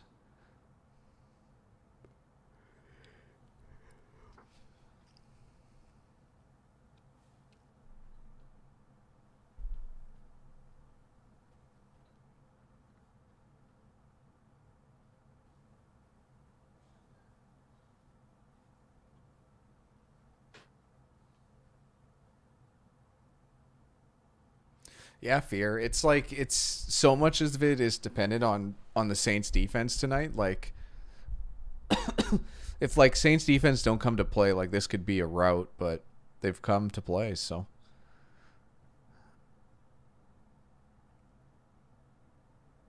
nice job from Taysom Hill there. I'm surprised that fullback lost that ball on that hit, but he was fortunate to be so close to the sidelines.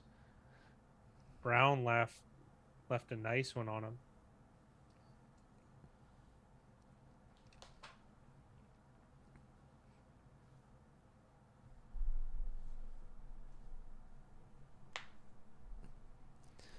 So far, the biggest winner tonight are people who started Greg Zuerlein. I would call starting Lil Jordan Humphrey a win if he pulled it off. Yeah, that too. Big run from Mark Ingram. Rumbling down the field, but there is a flag on this No. play.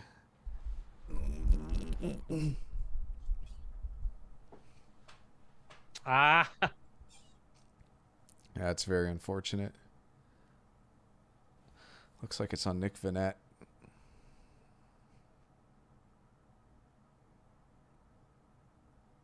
Yeah. I mean, dude, Seven got juked out of his pants. Is that a That's Stephon Diggs. Diggs? Or not Stephon Trayvon. Diggs, but yeah, thank you.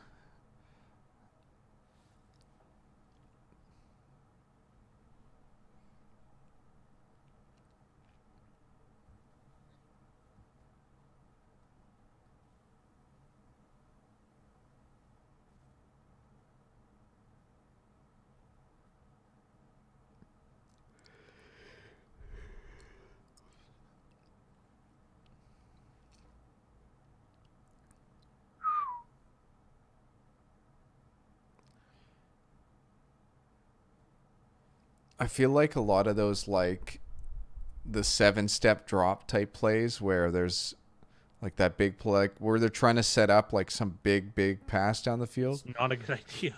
Well, I just hate when they end up throwing it to the check down because like those two guys are just staring at that dude like Yeah. I don't know what you're supposed to do there as Ty Montgomery. Get hit. Well, I guess it really comes down to like the quarterback has to make a very like a quick decision and then get the ball like it has to be right on point. Really, really nice throw here on third down. That's going to be a first down. Wow. It must have been because that was just on the Cowboys sideline and no complaints. So that's a catch. That was an excellent throw too.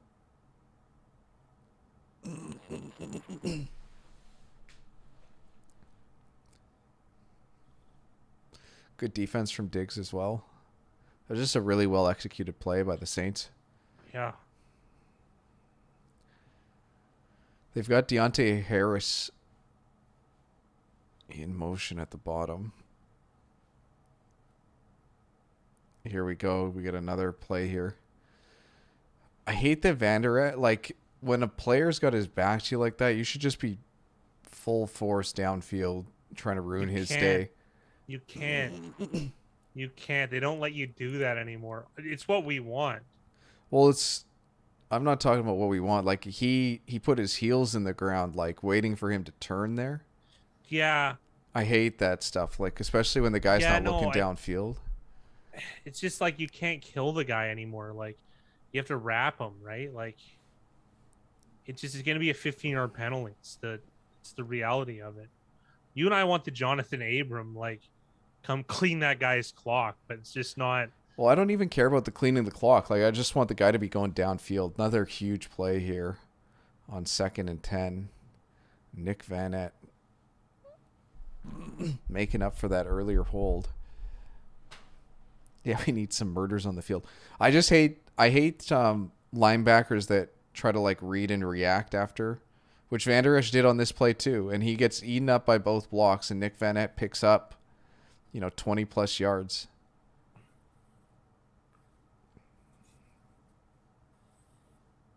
It's kind of a nice play though, like. Well, it's well executed, but it's like at the same time, like if the linebacker's gonna have his heels in the ground, like how are you supposed to take on 2 blocks with your heels in the ground? Yeah, you're right. You're not wrong about that. The physics of it don't even make sense. Yeah. Is Diggs like too hungry for an interception? You know what I mean? Well, it goes back to your poker theory. Like it's better to be aggressive than not be there at all. Yeah, I guess that's true, right?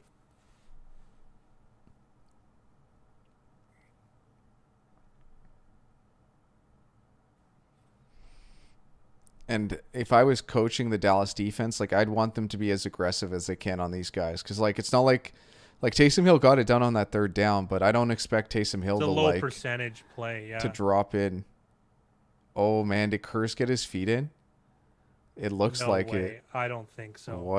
What a play if he did make this catch. I gotta see this. If he made this, he must have. They're still celebrating. Like I don't know why he'd still celebrate. Yeah, but like. I'm on Dallas, like. And keep in mind that Micah Parsons, the pass rushing linebacker, was in coverage on that play. On Kenny Stills. Yeah, that's good. His knee went down. This will be a better angle for me to see.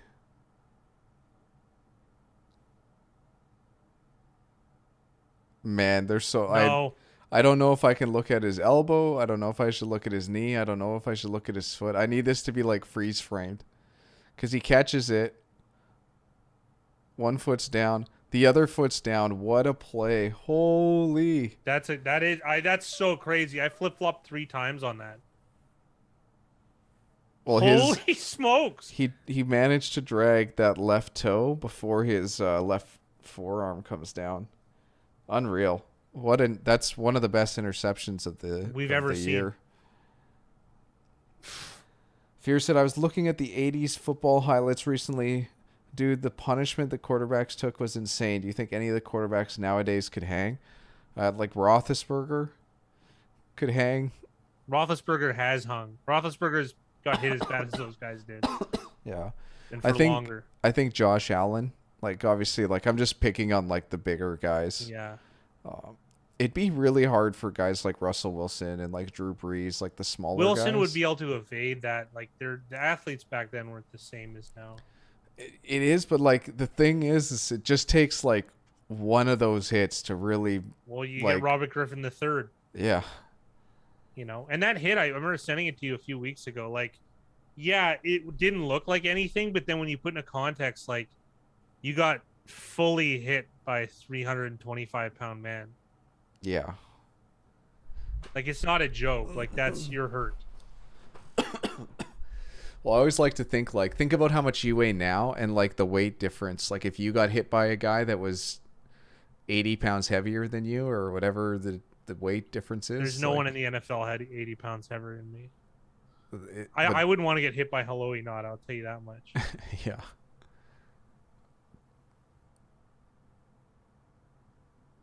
What a throw by Dak off his catch? off foot. What is going on today with this stuff? It's such a huge advantage for guys like Prescott, Mahomes, Josh Allen to be able to make those kind of throws. That's like as close as it gets to on the sideline. Dude, Gallup's He's been spectacular on those sideline catches. Like he's one of the best I can remember.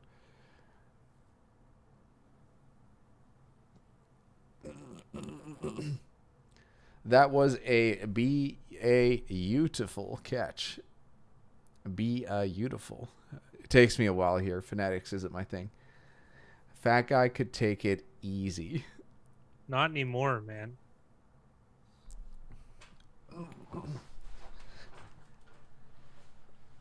Dude, Gallup looks like a boss. Holy. After that catch, I've got a strange craving for Jell-O. Maybe I'm pregnant. I'm not running to the store for you, too. Manopause hit early for me. The ball did shift a little. It did shift a little. It's an interesting thing to like. I feel like these catches, man, like the more I see, the more I'm just like, I don't know what they look for, what they look at.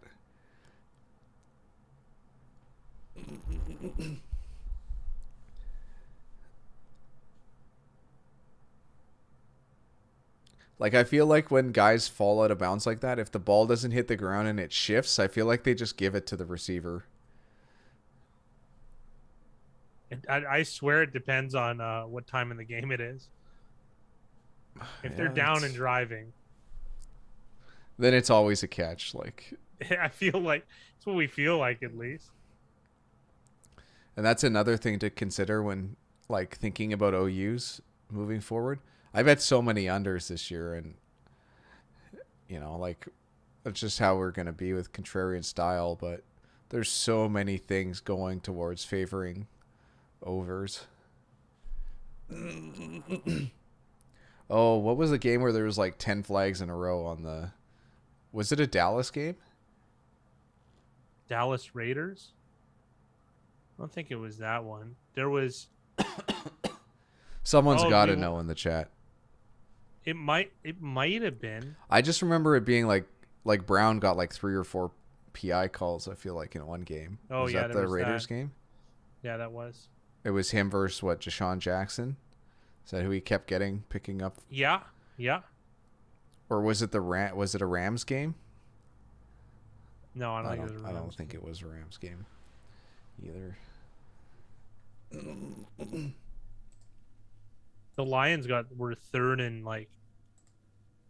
The Lions had 8 penalties in a row. One team, or is it 7?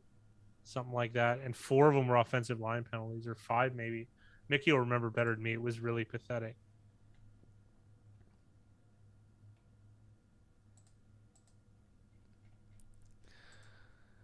I've never seen this, but apparently Pinnacle has a holiday countdown where they're claiming one gift a day. Yes, I've But already claimed my gift. oh, really? Yep. It's a spin. It's to bolster their casino. I don't think there's any sports betting things in there. Well, the last one said game of the week or something like that, so I was curious what that was, but I don't even know how to redeem it. None of this matters. I shouldn't be talking about this.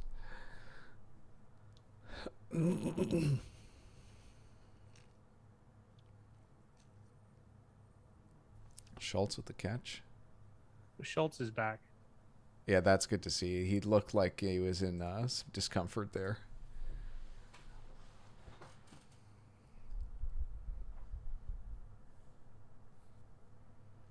Third and 5.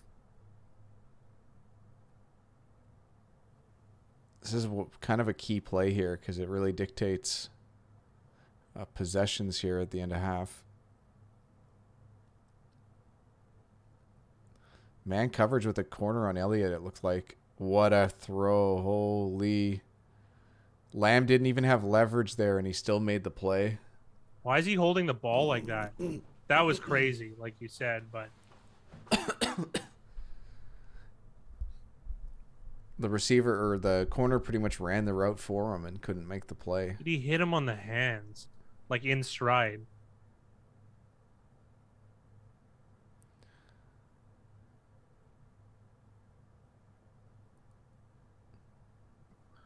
Dude, Lattimore, awesome play. I'm curious why he was on Schultz. Like if that's I was just thinking that. If it's like a zone type thing. Holy. I can't believe Lamb caught that. It looked like he didn't even see it till the last second. What hit him in the hands? Here's a good replay of it. Oh, no, that was a different play. Lattimore playing 10 yards off the line of scrimmage there.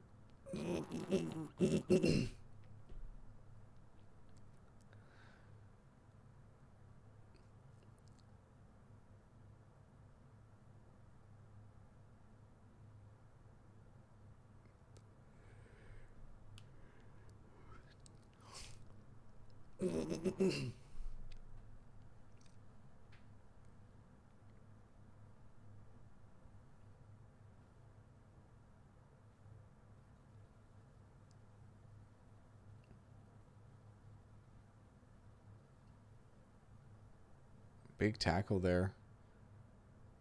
Cooper doesn't look quite the same. Like, I know he's been off 2 weeks.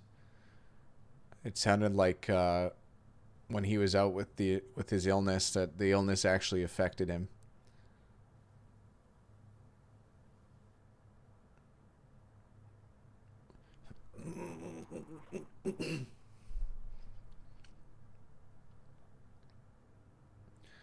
Third and 10 here. Clock is running. I'm surprised that... It's good that it's running for the Cowboys. Yeah. All out blitz here. And we're going to get most likely a PI call unless Cooper pushed off at the end. It's offensive, you think, right? I think it's defensive, but I'm just curious to see if they call it on Cooper. Because you really could have called it either way, and that's kind of one of those ones where I'd rather... Well, then you just leave it then, don't call either. Exactly what you said, fat guy.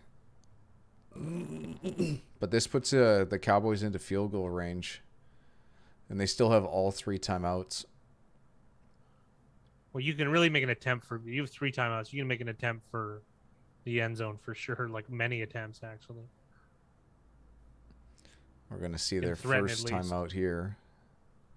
Good job by Dan Quinn, but doing what he needs to do.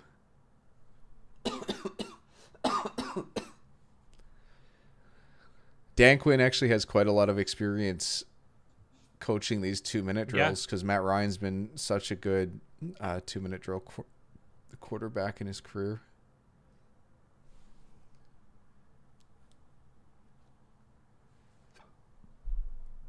All Dan Quinn showing he's ready to be a head coach next season. I don't know about that. Also, it's kind of nice having Quinn as the head coach because he's got experience coaching against Peyton. Like, I don't know how much Yeah, I don't know how much it factors, but you'd rather have it than not, I would think.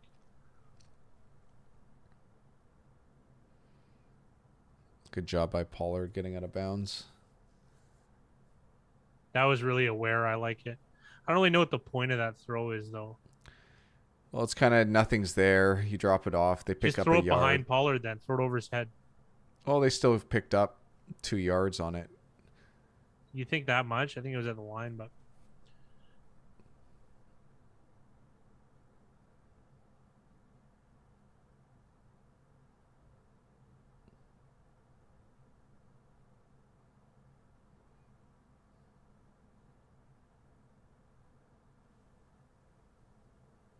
Big catch. Some of those times when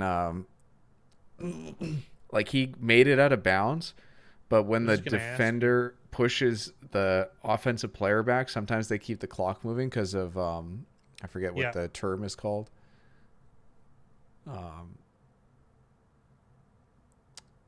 You guys would know better than I do. 16 seconds, first and goal, still 2 timeouts.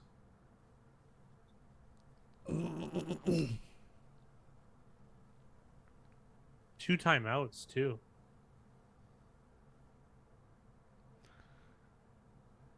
What? Oh, Lamb signaling he was short by 2 big rise.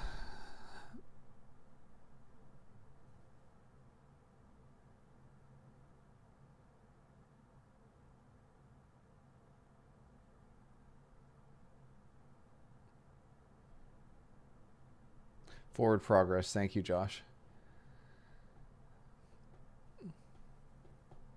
I've seen refs do that. Like, it's the right play to make, but they've definitely screwed teams over by calling forward progress. The guy trying to get out of bounds. But that shows you, like, there's even more of an advantage on defense. Like, as long as you can push that guy back, like...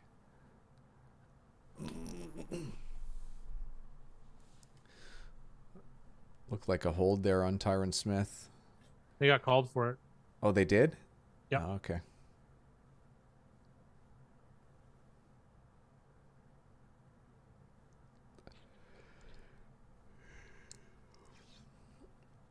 On that last play with 2 timeouts, I was almost surprised they didn't try to run the ball on first and goal. Kind of out of the question now. This is like, it actually puts it in kind of a dangerous territory here because I think Prescott's more aggressive. Like, he would rather score a touchdown or get an interception than a field goal.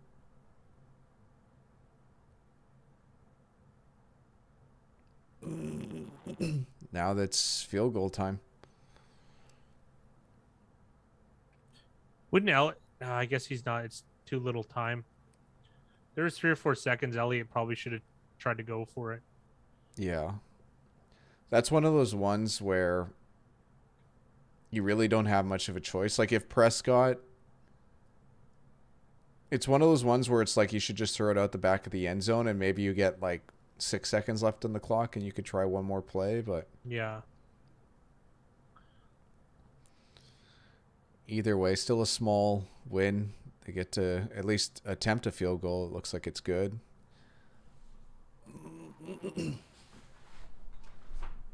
And that puts the Cowboys up 6 going into halftime. And I believe Dallas starts with the ball. Dallas currently -9 at the half.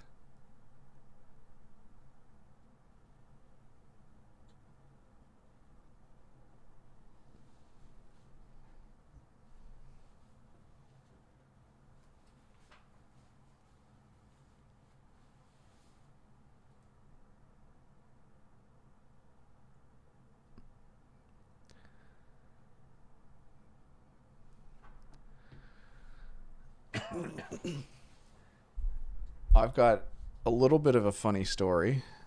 It's more annoying than anything. But in BC or in Canada, you need a essentially, like, you need to download this app on your phone to be able to get on a plane. Because I'll be going away in a couple of weeks. and to essentially it's like to have your ID on your phone, but to have the ID on your phone, you're required to set up like a secure sign in. So you have to do like, I usually don't have like my phone's just locked. Like I just unlock it by whatever, like no You need a passcode or barometric. anything. Yeah.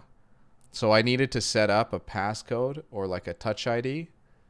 So now every single time I open my phone, I have to do this password thing, which is super, super annoying because like I don't care. So it's been the first. You always talk about there's something that's going to inconvenience you one day, and that's the first big inconvenience in a long time. Yeah. There's more coming. Yeah.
Oh, nice. Win Terry Bradshaw's car.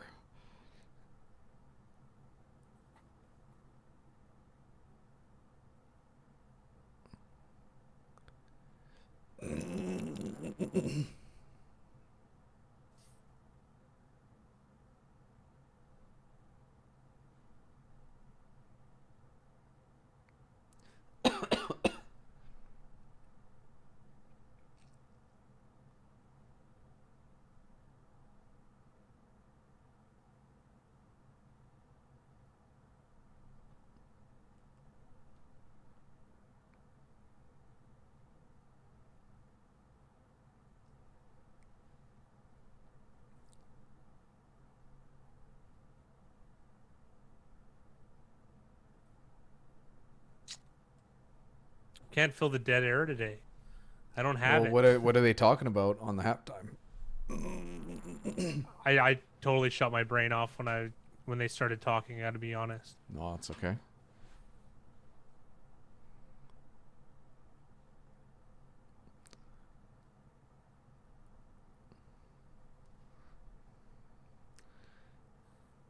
I Just have to. highlighting Taysom Hill. Oh, okay.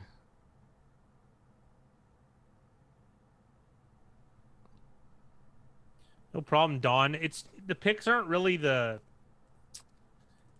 idea behind it. Like it's more the information. We hope the information sinks in.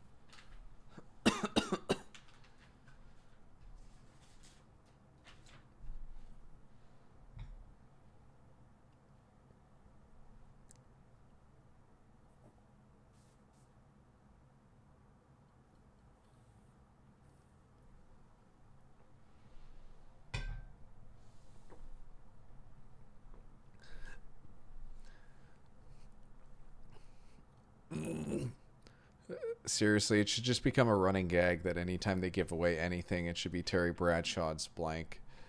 Yes. Yes. Even like the picks video, we should just add in that we're giving away $100 in Terry Bradshaw's money in Bitcoin to the winner.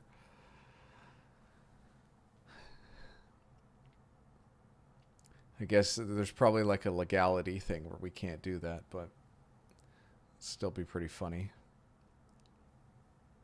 Actually, just someone sent me a tweet that's actually funny. DocuSign stock price down 30% after analysts discover that the entire business can be replaced by a pen and paper.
Why is it? What's Terry hiding? Like, you got a horseshoe here, pal. Everyone knows you've been bald for 30, 40 years, maybe longer. He's styling and profiling. Yeah, I guess so. There was a very small part of me that wanted to take a picture of Ric Flair and just get his haircut to start off, but I decided against it. Oh, coward. If you went bleach blonde, everyone would love that. Like, you don't necessarily have to go Ric Flair, but early Sting, we'll take that. Bash at the Beach, 92. I'm trying to, like...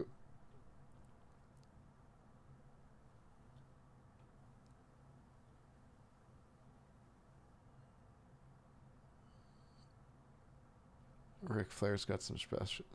It's like pretty crazy to think like which wrestlers have survived the test of time.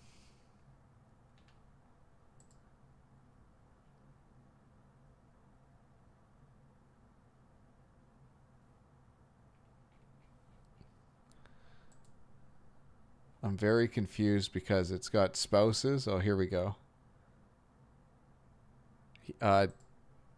What's the over-under on Ric Flair's wives? What's that? How many wives do you think Ric Flair's had? No, it's only like 4, I think. Well, he just got married again in 2018 to his 5th wife. Okay, there you go. I wasn't off that much. And I also didn't know he got married again.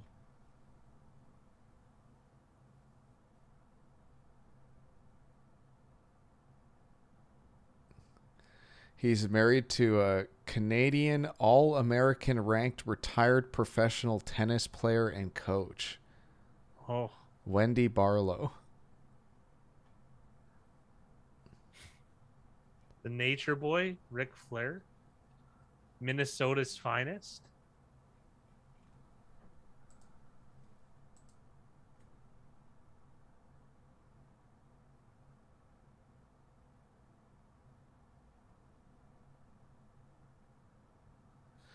It says here that Ric Flair was trained by Vern Troyer. You sure?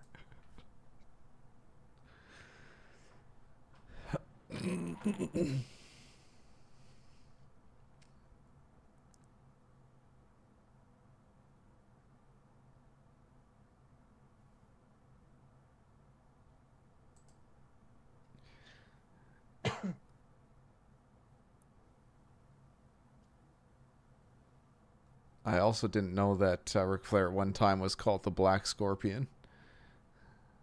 That was his name for a bit? Yeah, apparently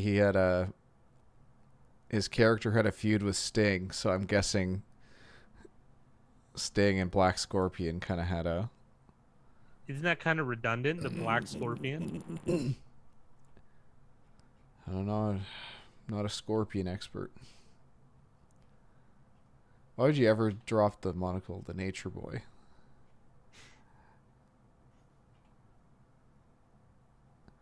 Who do you think paid for his ropes? Do you think he had to buy those on his own, or do you think it was 100%. provided?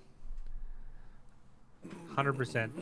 You have to pay for your own championship belt, I think. Yikes! Maybe Razor Ramon had a good point not winning one. Yeah. I don't know. I'm sure the Intercontinental belt costs money. Yeah. Did he ever win one as Scott Hall? Heavyweight title? Like a WCW one? Yeah. I don't think so, but let's take a look. Trying to think of all the WCW champions. Hollywood, Bret Hart of all people.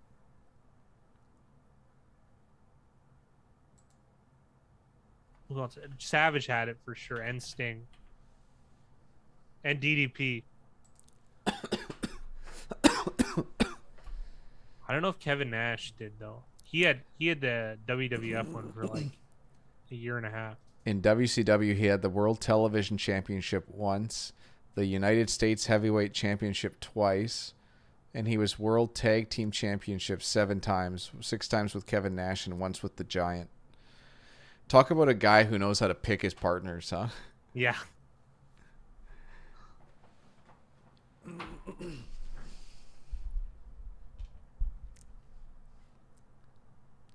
In WWF, he was the Intercontinental Champion 4 times. He won 2 Slammy Awards. I've never, I watched wrestling for a while, and I don't remember ever hearing about a Slammy until recently, so I don't know how there's all these old Slammies popping up now. I remember. Only once, though. I was only into it for like 2 years. I think from like 7 to 9, maybe. Here's an interesting fact that no one will care about, but he made it into the WWE Hall of Fame twice. Once as Razor Ramon in the class of 2014, and the second time under the New World Order under his real name, Scott Hall. So he's actually in the Wrestling Hall of Fame twice. How does that happen? I guess once as Razor Ramon in the WWF and once as Scott Hall in WCW. Well, yes. Does it but they honor WCW angles? They do because they bought him out. Yeah, but I just still wouldn't. I figure that'd be a no-no. Because there's lots of guys that are erased. Macho Man's not in the Hall of Fame, I don't think. Yeah, that's because he was hooking up with Stephanie McMahon or something. Yeah, when it's she was some a young stupid girl, thing. So, yeah, if that's true, that's horrible.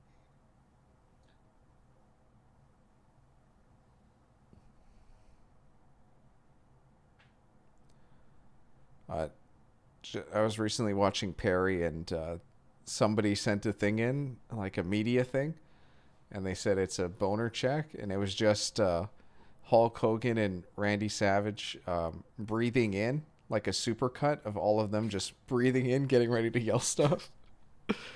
It was actually funnier than I thought it would be. That would be very funny. Well, they asked him once on the Big Three podcast if he had a gay experience, who would it be with? And he eventually answered Hulk Hogan. Oh, really? All had a really big fun time with that. Because that's unreal. That's such a weird thing to say. That's why Mole found it so much fun. Mickey's on the second half over of 22. So what's that? Put the total at 13 plus 7 plus 22 is 42. So let's hope for a finish of 43, 44, or 45.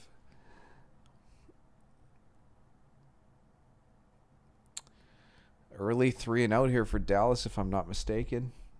That looked a little bit like PI, but I'm glad it wasn't called. And we'll get a good angle of it here. Lattimore, physical. I just think that's terrific coverage from Lattimore. He's been targeted more than I would have thought.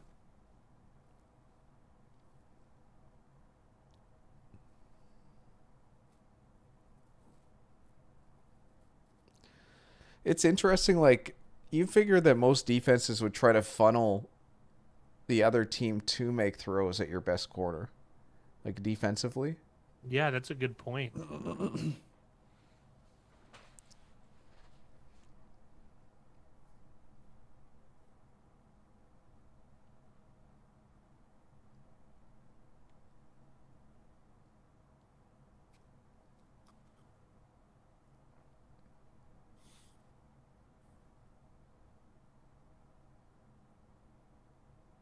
Not your best corner. You have to have a star corner. Yeah, How many yeah. star corners are even in the league, really, right now? Not very many. Like, like you said, it's such an impossible position to play. Impossible. Like, just with how the rules are structured, and the fact that, like, for the most part, like, I find it pretty rare that a guy follows a guy around on the field, because it's too hard to, like, adjust the defense around that. Like, Yeah. unless you're just playing straight up man. But even, like, the man stuff, right? Like, receivers, they'll run receivers, like, behind the line of scrimmage, like a reverse type thing on that type of stuff. Like, I know it starts getting, like, hokey and it should be easier to stop, but it's still, like, teams get to do weird things. Even, like, motion off the line of scrimmage. Yeah. Because that's One thing part is of the what defense makes... doesn't have to be set, though, so there is that. Like,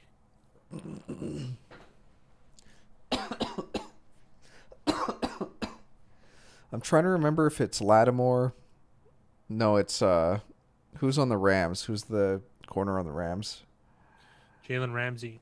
Yeah, Ramsey he actually gets upset. Like, you can visibly see him get upset on the field when stuff happens. Man, Trevor Linden looks terrible.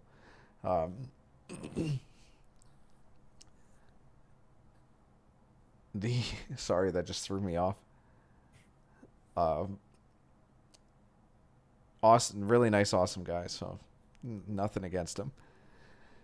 But like, he looks noticeably upset when he doesn't get those matchups. Like, he was essentially saying, like, people pay to come to the games to be able to watch, the best players play against the best players. And Okay. I mean, you're trying to win football games. That's what people come to see. You know what I mean? But that's his mentality, right? Like, as a player approaching Or the game. He's not a very he doesn't have a team mentality. He's trying to make money. He's there to make money. Not everyone cares about winning or losing. He's done it. And winning lasts forever.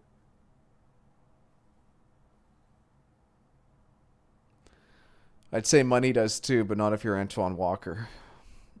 Yeah, he's not the only one.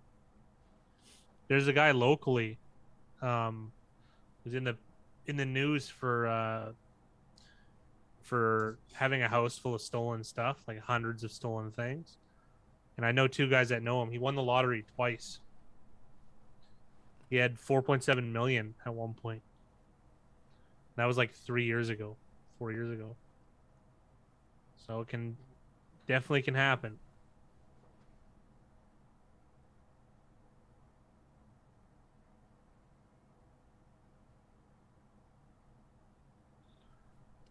Wow. Awesome play from Taysom Hill.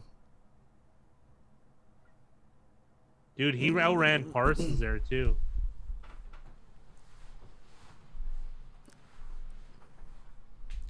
But, like, this is what you expect from Taysom Hill, right? Like, this is where he really, really makes a difference. It's like when you watch Lamar Jackson play, like, eventually you just want him to escape the pocket and make that big play. They're going to go run here for sure. It's one thing I don't understand. Like, after the quarterback does a big run, the propensity to run the ball is, like, gets a lot higher because of Like the fatigue 95%, I factor. swear. Yo, 100%. Look at him. He's still huffing and puffing, Taysom. I mean, I can't blame him.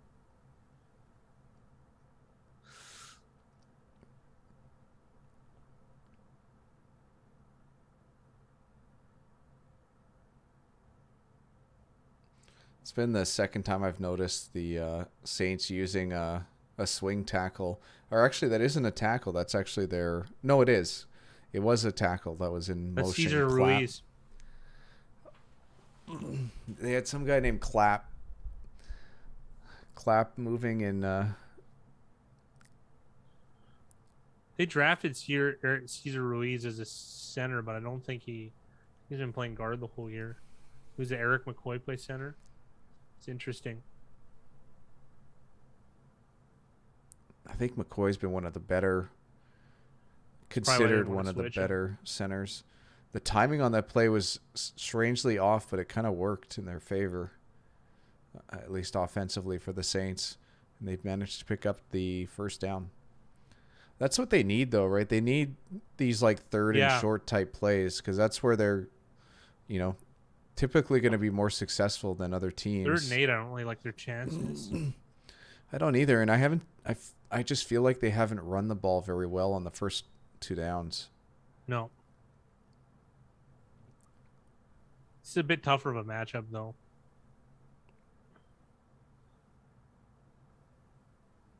This D-line is being spelled. It's a good time to attack them. It's such a huge advantage, though, to be able to have Taysom Hill as like a runner because like they're essentially playing wildcat almost every down. Almost, yeah.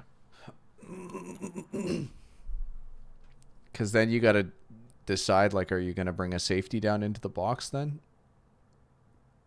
His finger should have in this point. His finger doesn't look good at all, especially with that brace.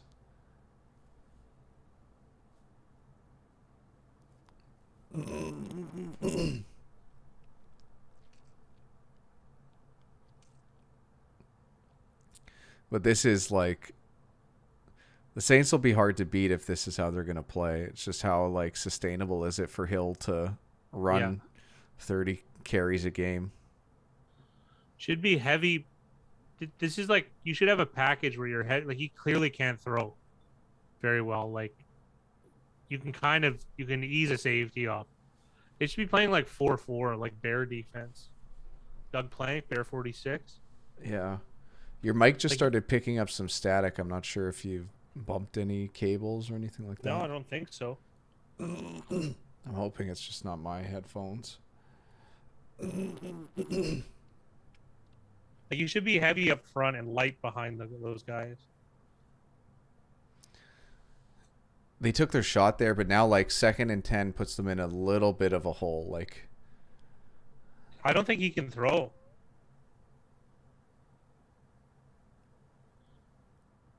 No, like even looking at how that ball came out. I feel like your mic is getting worse too.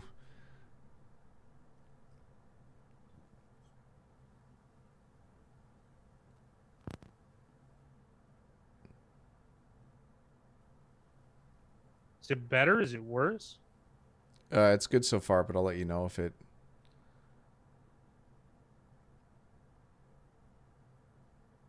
it's getting funny.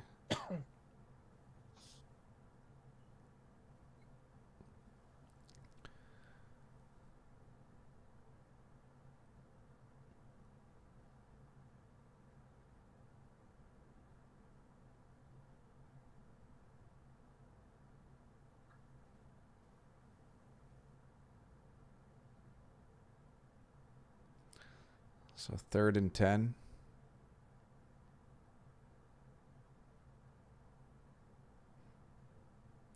They brought Van Der Esch on a blitz up the middle. Guess it worked. Yep. This guy had a really bad miss earlier.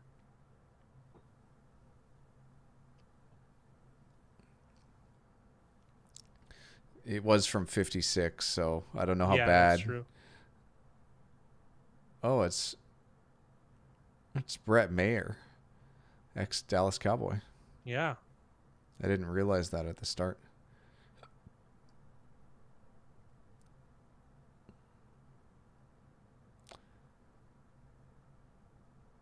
And it is good. Wow, that almost got blocked.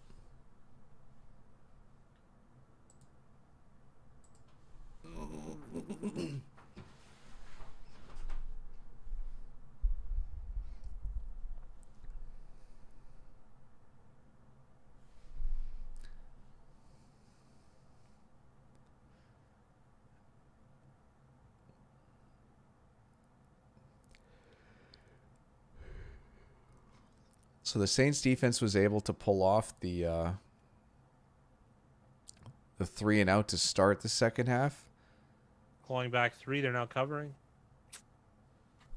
Yeah.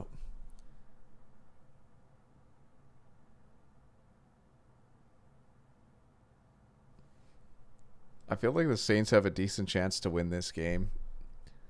It's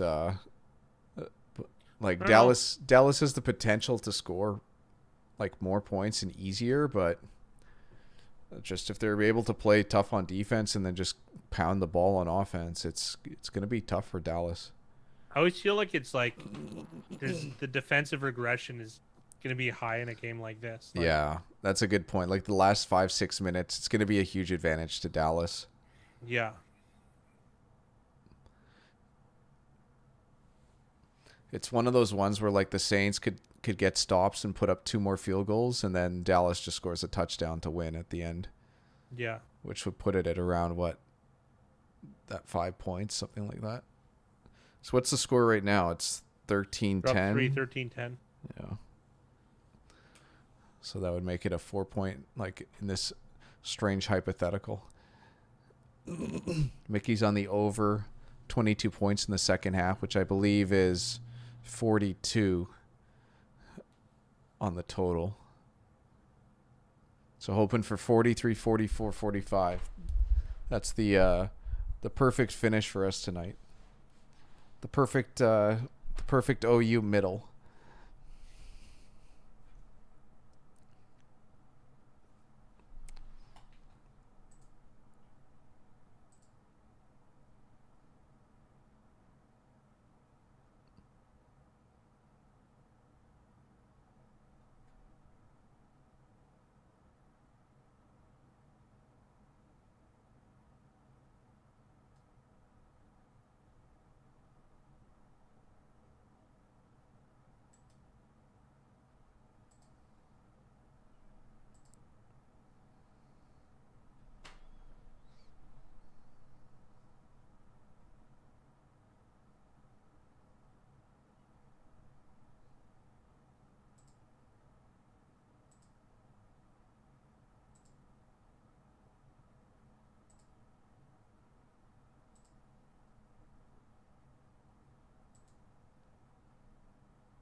They're showing the Dome Patrol. This is pretty sweet.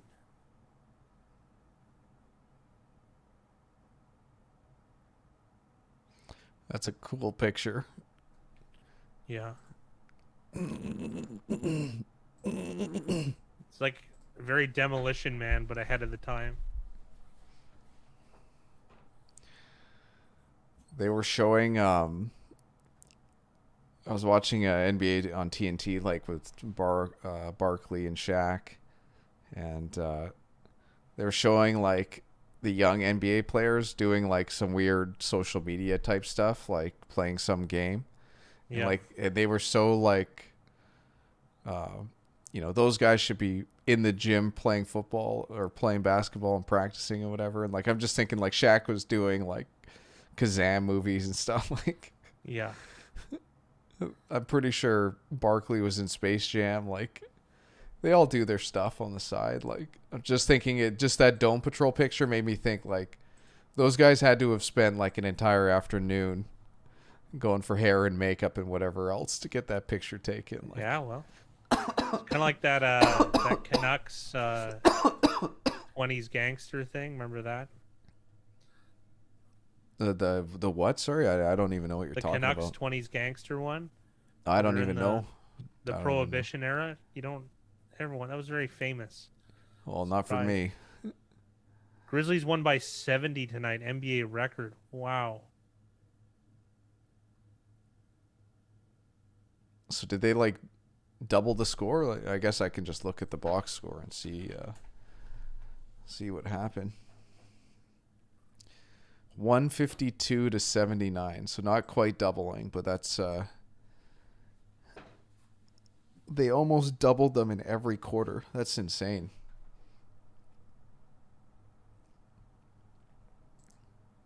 Oh, that was interesting. 79? What? Oh yeah, yeah. Who they play again? They played Oklahoma City, and I'm just looking. It doesn't even look like the oh no, he did. John Morant played. He played one quarter. He had no points, no rebounds, no assists. What? How is that even possible? Their best player had no points, no rebounds, no assists, and they won the game by 70. NBA scoregami. That's safe to say. Yeah.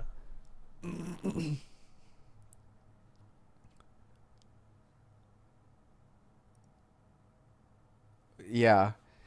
I was thinking that, Jake, like, because even Fat Guy, like, he's been bringing up lately, like, money line versus spreads. And it's just always funny to think that, in some universe, with every big win or big loss, like, there's got to be some crazy alt line that out there that's, like, what would the actual odds be for a team to win, like an NBA team to win by 70? Like, it would be astronomical if it's never 1 in happened. 80,000 or more. Yeah. But you're not going to find 1 in 80,000 odds anywhere. Like, it's Wow. You say that.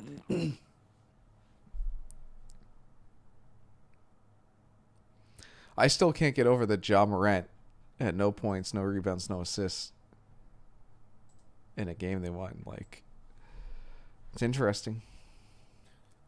It's the one crazy iteration. Mm-hmm.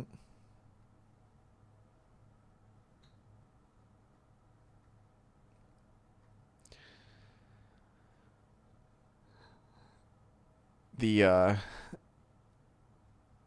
biggest victory in my young basketball career, very amateur career, Yes. was we as in my team played a team where we ended up winning 98-4. But What? we won 98-4. And this is like, looking back, I can't believe they let us do this to start out with. Yes. Yes.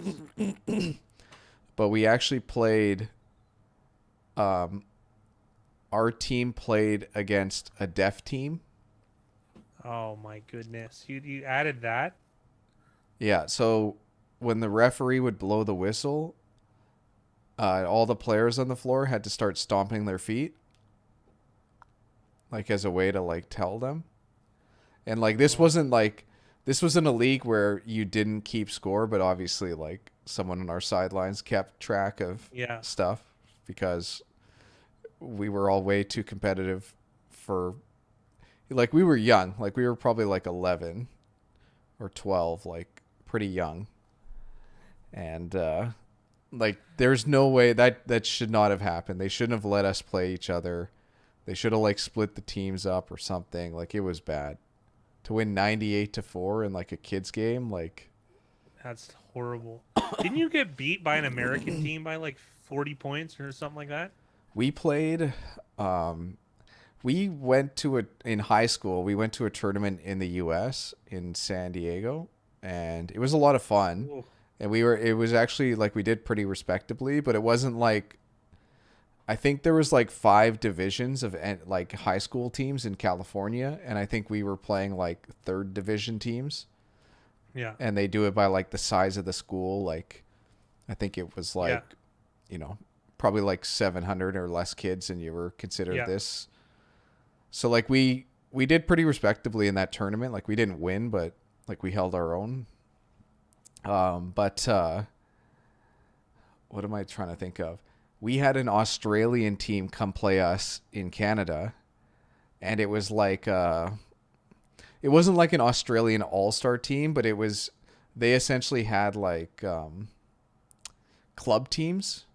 Yeah. So they're taking like the best players in a region and coming over. Like it's not just some other high school that's coming to play us. And that team had 2 players that were 7 feet tall. Oh my Keep God. in mind, like the tallest guy on our team was probably 6'5", and the next tallest guy is probably like 6'2". Like it's not like we're not NBA size play. Like I'm no, you are not. 5'5". Like I'm tiny. Yeah, I was yeah. very small. So to be playing against a team that had 2 7-footers was just, it was pretty funny. Like they were throwing the ball off the backboard and dunking and stuff, like, because they could, right? Like who's gonna stop nothing. them? Like You can do anything. exactly. So we were definitely like destroyed by those, but those guys were really good. Like that was a good team. They were put together to compete and win, and like those are guys that are probably moving on to like fringe level Probably played Olympic. Steven Adams. I don't think it was Steven Adams, but like guys that are like going to be considered for the national team, like Yeah. like put into some pool and playing. I never really got to compete in those against something like that. Yeah, for NBA or like not NBA, for basketball. no. Yeah. Soccer, they'd always bring like those American teams over, and we would brutalize them. It's Even funny the good because California teams. yeah, but you played for a pretty good club soccer Yeah, teams. I did. Well, yeah, Washington brought up the team for our age group from Washington State, and we beat them like 13-0, and another team beat them 17-0. And we didn't I don't know why we didn't let up. There was some reason for it. We were like 15 though. Yeah. But That's the I thing, right? swear Like at that age, you just don't know better. Like whatever, you're going out to compete and win and score goals, and it's just how it happens. Yeah, I think I scored 4 goals that game. Well, the thing was like that. I felt like all the American teams, like very few people played soccer. Yeah. So like it just like you got pulled away for basketball or football, because every American team we played, we destroyed really bad. Except North Carolina, we played a team that was really, really good, and we beat them 2-1. But any of my heartbreaking losses were against that other rival team in the same city. Yeah. I had a similar experience. Like I didn't play at the same level as Fat Guy when it came to soccer, but with the team that I was on, we had a team from Washington come up and play us, and it was one of those things where they came and stayed with us because we were all like, oh, that's cool, billet style. Yeah, billet style, and we were like probably the same, like 11 or 12, and the reason why they came up to play us is locally they only had 3 teams. So just think about like the popularity of soccer and the population you're pulling from. Yeah. So when they came up to play us in soccer, we beat them like it was like 20-0, like something stupid. Like it was really, really bad. But then I've probably told you this story before, Fat Guy. The guys that stayed with us, like I had one of my soccer friends stay, and then we had 2 of the American kids stay with us. So there's 4 of us, and we decided to go out and play 2-on-2 basketball in my old place. And like they destroyed us. Like we just played them in soccer and destroyed them, and they destroyed us in basketball. So it wasn't like a bad athlete thing. It was just like a difference in experience, and like you could tell these guys have been playing basketball since they were like, babies. Like whereas here, like it's pretty common to start playing basketball when you're like 8 or 9. Like it's not really something that's played when you're a kid here. Yeah. Well, that was that time I went to Greece and I played with when I was 18, and I played with the Division 2, like the one that was 2 tiers below professional, and I was rolling on them. They were really bad. And then we played basketball at the church, a pickup game, and I could dunk back then, like definitively dunk over people. I didn't get one. I didn't even get one basket. I got one block. The guys were throwing the ball off my head, and the guys 3 inches taller than you were dunking on me. It was Yeah. it was the craziest thing most beat I've ever been in sports in my life. And I was busting my ass. It was only 185 pounds. Because we had that 3-on-3 basketball tournament, so I lost weight so I could dunk better, to play better defense. And then, man, worst beatdown I ever had in my life in sports. Strangely enough, like for any people that came from Europe and played with us sports, basketball was always way stronger than soccer. Yeah, they're great. They all could shoot too. Yeah, Holy but the other smoke. thing too is like the sample size of players that I played against for both is very small. Yeah, Like I'm sure there was true. way better soccer players that just never ended up coming or being like friends of a friend that would come play with us. Yeah. But then again, like internationally, Canadian soccer absolutely terrible. Like Trash. I feel Complete like trash. locally there was a lot more strength than Yeah. almost Well, nationally. the city we were from was almost famous for our age group being good at soccer. Yeah. Wow, that was almost contested. That was interesting.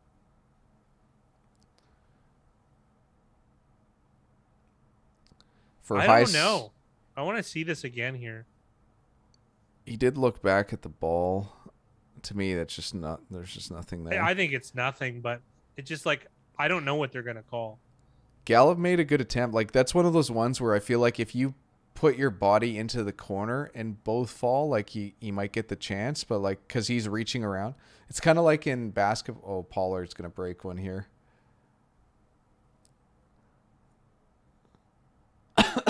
I don't know what PJ Williams is doing on the angle there. What a Is run he by even Tony trying Pollard. to tackle him? Oh, he's just like he was trying to like angle him to the sidelines, but Pollard just outran him. That's some Deion Sanders on Bo Jackson type stuff. Yeah. This has been the What was his second 40 impressive Pollard touchdown in recent history here. He has more of a home run factor than Elliott is. It's not my style, but like I don't know. He's a comparable running back to Ezekiel Elliott, who's a 4th overall draft pick. I was very young, but like you know who he kind of reminds me of. It's as far as like breaking those is Terrell Davis. And I know that's like such a lofty Such comparison. hyperbolic, yeah. I just remember Terrell Davis being able to break runs very similar to that. Yeah, PJ Williams not a good. Choice. You saw it. You saw what he did there. He was also jogging into it. I don't know what he was pointing at either. I like. It's one of those things where it's so easy for us to say, like, watching this, going like, oh, he should have done this, should have done that. He just made poor decisions, Yeah. and it came back to bite him. Well, you know what? The thing is, you have to make a decision at like a very, very quick rate. Yeah. I like with Jake Jacobs here. He was escorting him into the end zone. He had Pollard anytime Yeah. TD, obviously. Escorting Boy, are is you right. He looked like Kendrick Lewis trying to tackle on that play. Oh, He was absolutely. still just a guy Speaking of WWF, he was a valet there. who. Yeah. Escorted him to the ring.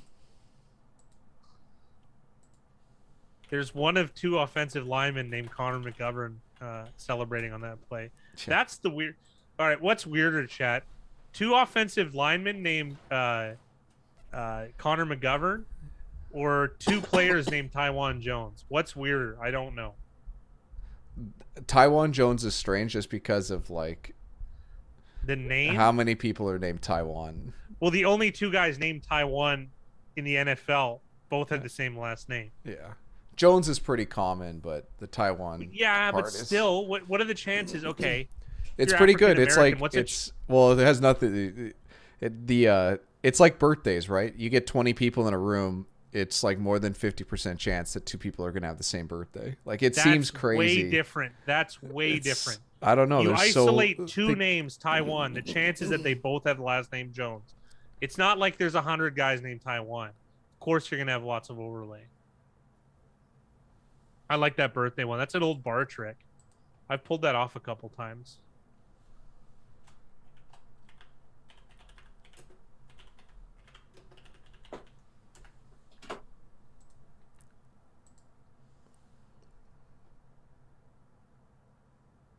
He looked like he's pulling guard. Yeah.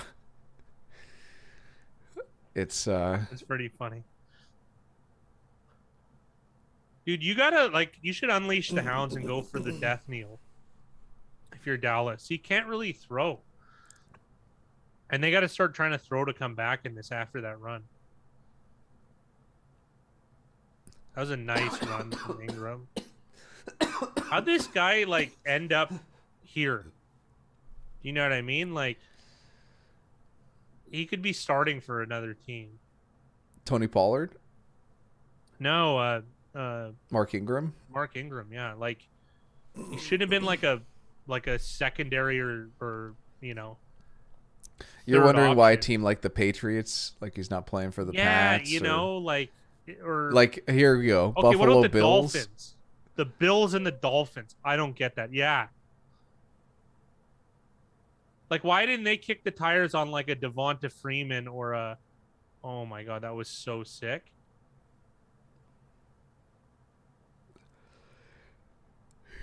You could I like how this team can only run right now and you can't do anything about it. Taysom Hill wanted to celebrate that run so much, but he knows that they're down 10 and he needs to get this team back in. He knows they're not likely to win this one, but you could just tell in his face he's pretty jacked about that highlight. Who was the guy that got contact after the the hurdle? Like, he really did a poor job.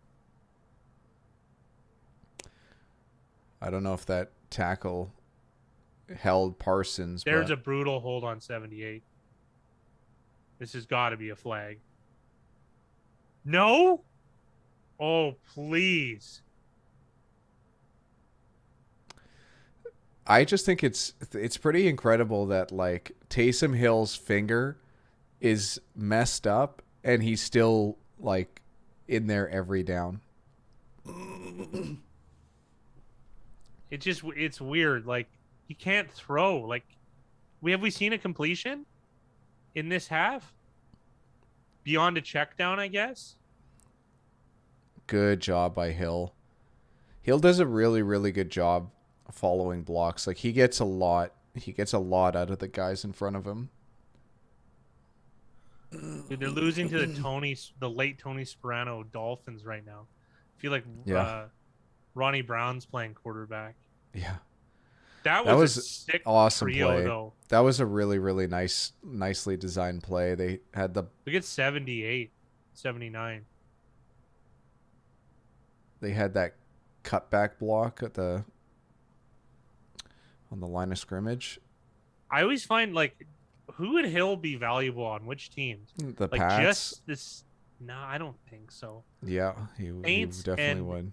And the 49ers, the only team I could actually think so. Where he'd be worth any money. I think he'd be very valuable on the Pats because they would just use him like they used Cam Newton last year, as far as goal line stuff. How successful was that? Well, I'm talking goal line. There's a certain package maybe. where it makes sense to use him because he's probably the best Wildcat player in the NFL right now. It's him and Lamar Jackson. Those are the two guys. Yeah, well, Jackson, you're probably gonna go Lamar Jackson. Probably, but in certain situations, Hill's almost a fullback. It's just a different type of. Dude, how are you giving up these runs, Dallas? I think I really, really, really like Parsons, but I think that you can attack them straight down the field. Yes. Thinking of if Van Der Esch is just putting his heels in the ground and reacting to what's happened, I wouldn't mind running on him either.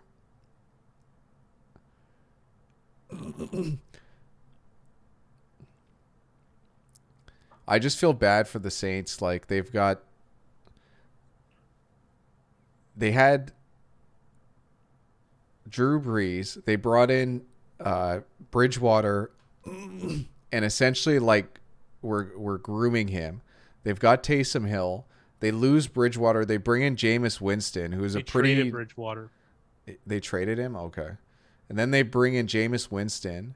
Even Winston plays well to start the year and picks up this injury, and Hill gets injured. Like, so many teams like can't even find a quarterback, and these guys are like Peyton is pumping them out and getting the most out of all of these guys, and none of them can stay healthy, or you know, like Breeze just like eventually you have to retire.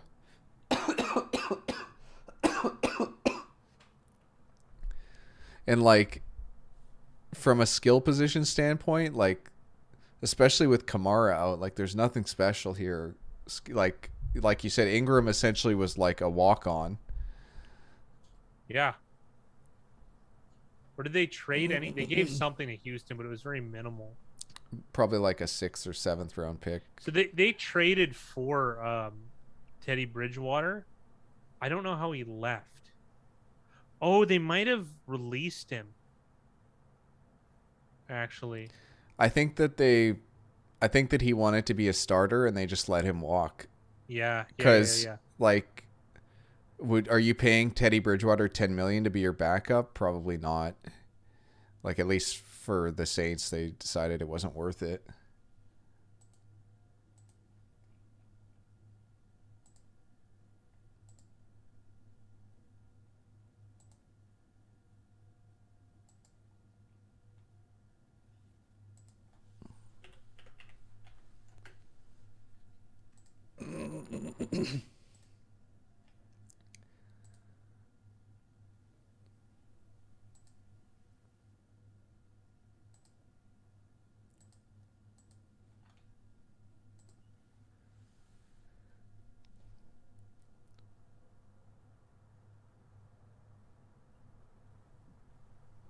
It's 4 down territories. It's gonna be tough to stop them on this series. Like 3rd and 2. Like this is pretty advantageous for the Saints to get a first down. Actually, Peyton is the guy who could kick a field goal, but I would think that's a really bad idea. And oh, that's about as bad as it can get. You're really playing with fire if you're gonna just challenge Parsons on the end like they did here with a bootleg. Yeah, because like this exactly what happened, right? Like I don't know what it looked like in front of him, like for Montgomery, it looks like he was covered, but like if there's any indecision, like Parsons is gonna get there faster than almost any player in the league. Like, but oh well, it guarantees they have to kick a field goal. Oh, they can't. They even kicked themselves out of field goal range with that play. That's a disaster. That what just happened there, because the Saints. You have to go for this. I don't. This is crazy to me. I'm sorry. I get that 4th and 15. I want to look at the bot though, but like, I don't know. I think they need to kick a field goal. Like, where were they on the? It's going to be another 50-something yarder, but to me, field goal is the decision there. But you know, they tried the long one earlier. Not getting points off that drive is like just killer for them. And I just complimented how I just like forecasted how like it's that series is really good. It's 3rd and 2. Like it's pretty good for a team like that. Why complicate things? I'll never understand that. In football, I remember playing the video games. You hear John Madden go, they're trying to go east and west. It's a north-south game. And I used to always think, yeah, that's stupid. Running into a pile of guys is dumb. Why would anyone run the ball? And now I couldn't disagree with my former self anymore. You only need 2 yards. Like, why do you have to be fancy about it, right? Well, it's also the logic of like at 3rd and 2, if you can't gain 2 yards on 2 plays, then like you deserve to lose the game. That's what it comes down to. More or less. Like that statement is always an overgeneralization, but it's true. Like Like you need to be able to make those at a high frequency, and then you can win games, right? Like, and realistically too, if you get a good, here's a weird thing too. Say you complete a pass at you know, 2nd and 10, you get to 3rd and 2. You should just hurry up if you have like a pass defense on. You know what I mean? And run the ball. Like it's not. I don't know why this needs to be more complicated than it is. Well, that's why even having Hill as a quarterback is so valuable, and like Well, you can have so valuable in this application, not in well, general. it's valuable because you can go 5 wide and you still have the threat to be able to run the ball at the same time. Like, not that he's going to tear you apart like in the air 5 wide, but hopefully you can get some sort of mismatch somewhere. You know, whether it be a linebacker on a running back, or In reality, though, if you did that, if I was a defensive coordinator, I would just zero blitz the other, the other 6 guys, and play press man with the 5 guys. Like, because Hill's the type of guy, like, one spy might not work. You know, it's the way I don't like if they spy like Lamar Jackson. I like when they get 2 guys on the edges. They did that. Tennessee did that in the playoff game, and then on that Thursday nighter, the Dolphins did that too. Like they just zeroed in on the edges, so he had nowhere to go but up the middle. And as long as you can stuff the middle, which you should be able to. The tough part about that is that Taysom Hill has the ability to make guys miss, and if he does, like, then it's a lot of trouble. But it's ultra aggressive, right? Like you're essentially saying on defense, we're going to be able to make more big plays than they can generate against us. 100%, especially if you have like safety type guys blitzing the edges, the propensity for that to happen is a lot lower. Like, yeah, if you have a stiff linebacker like Leighton Vander Esch, he's going to miss. Did he catch that? Mm-hmm. Dude, these are crazy, man. I swear receivers are getting better. Holy smokes, man. Dallas really does have a nice complement of receivers. Yeah, they have the best 3 receivers in the league. I say it's them in Cincinnati. And Tampa Bay. We'll see if Brown's still on the team, though.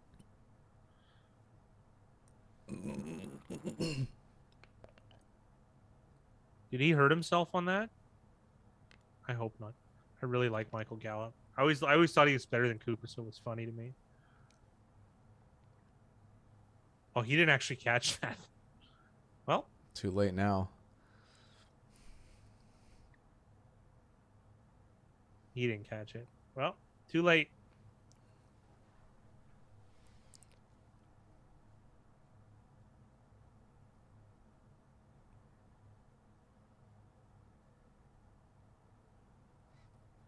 Man, Elliott just does not look right, like health-wise. That like, could have been a way bigger. Pollard might have taken that to the house, actually.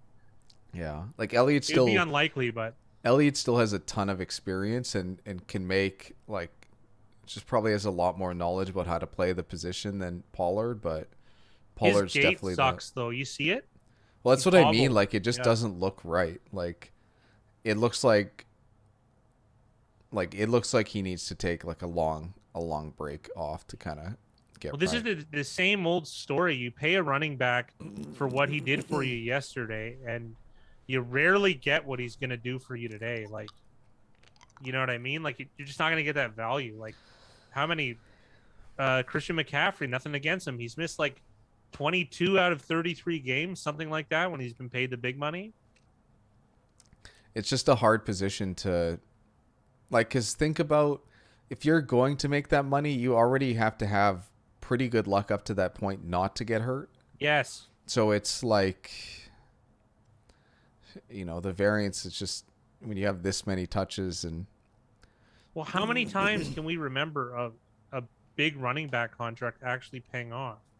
I don't even remember one. Like, I want to say Henry, and Henry's out right now.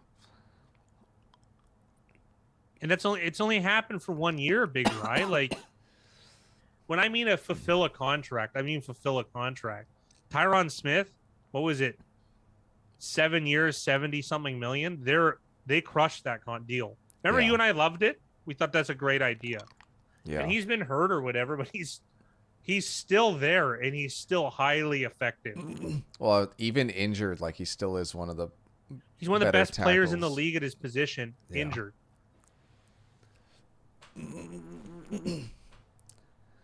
Saints get the stop, so they're gonna get the ball back. 10:30 on the clock. Like, how many possessions are left in this game?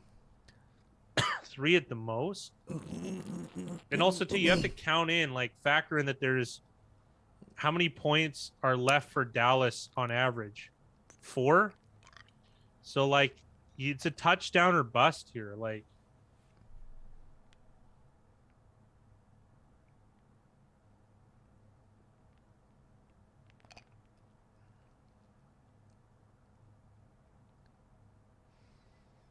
And a good kick.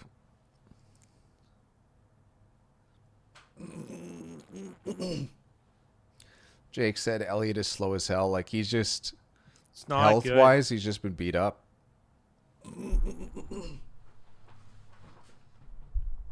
I remember a few games ago, like, he absolutely, like, his ankle just got wrenched, like, on that he was out of bounds, and, like, the defender fell on him, and his ankle just got wrenched. And he just, like, slowly walked back to the sidelines, and it was like, this guy's done, and he still continued to play. Like, he's toughing it out. Like, I know Fat Guy gives a lot of skill position, especially players, like, he's tough on him for not playing. Like, Elliott is playing through something that I feel like he shouldn't be. Like, I just don't know how effective he is. Team is what you're saying, potentially.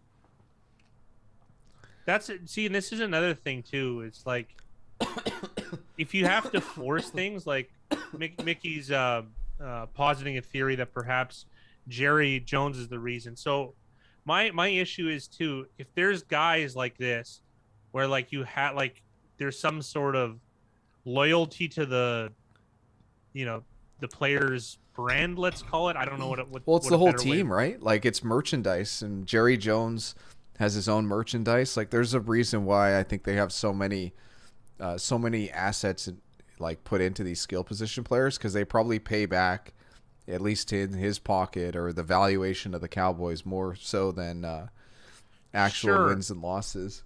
Sure, but even though like the common fan is blinded by the idea of like actual value, they don't actually know. But like, your stars shouldn't be skill position players.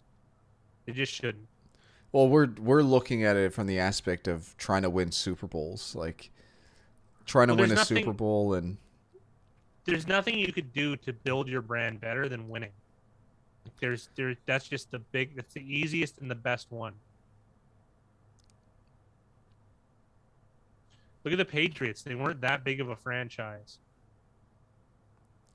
It's an interesting thing. Like, I think you're thinking of our demographic specifically. Like, but think about a kid. Like, do kids care more about wins and losses, or do they care more about players and, like, things outside of it? Like, it's an interesting thing to think about. And what does that mean as far as, like, what it brings to the valuation, or, it's a sad thing. Like, just these guys are trying to make money just like everyone else is, and sometimes it just means that. Who knows though? Like, wonder, right? It's just not how. Yeah, it's obviously that's a difference in philosophy. It's like a Madden affecting things. The game. Mm-hmm. I can't stand that game, by the way.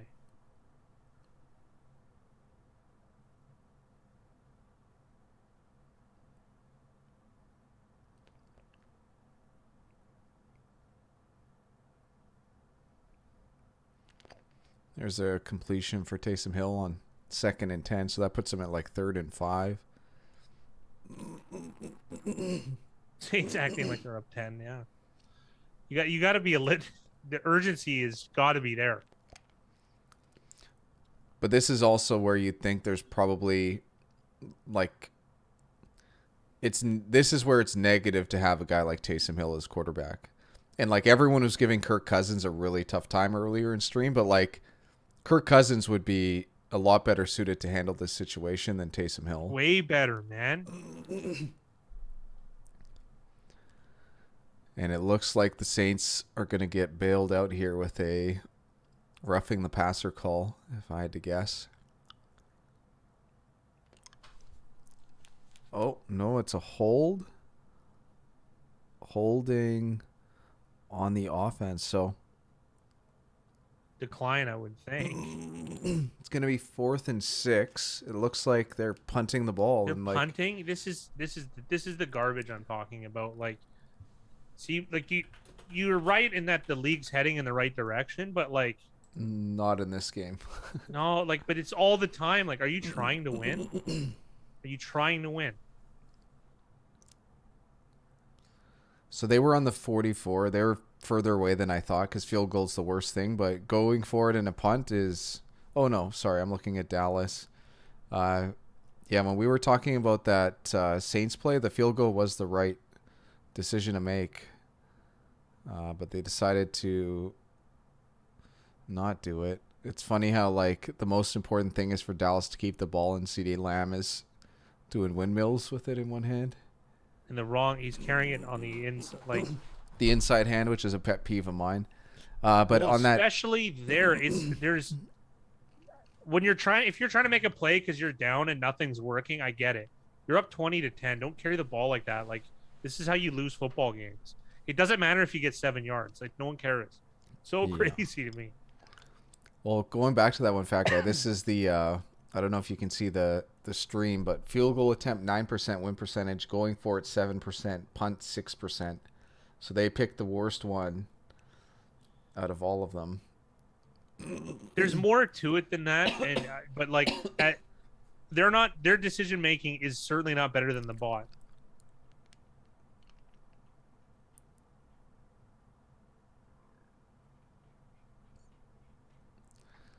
Let's Shoot.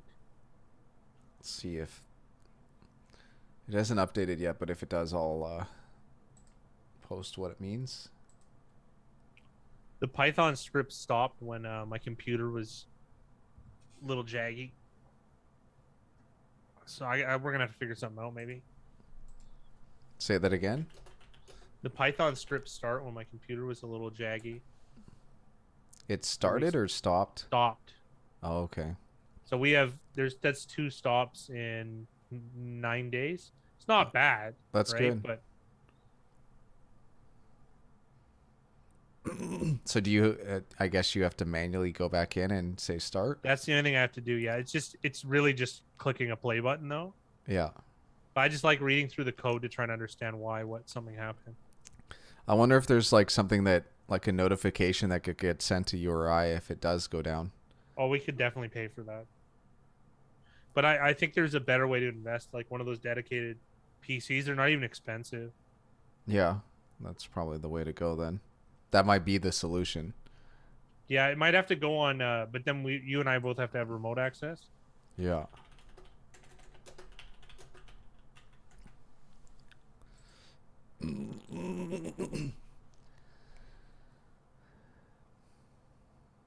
Only if Dak passing to Lamb. Yeah.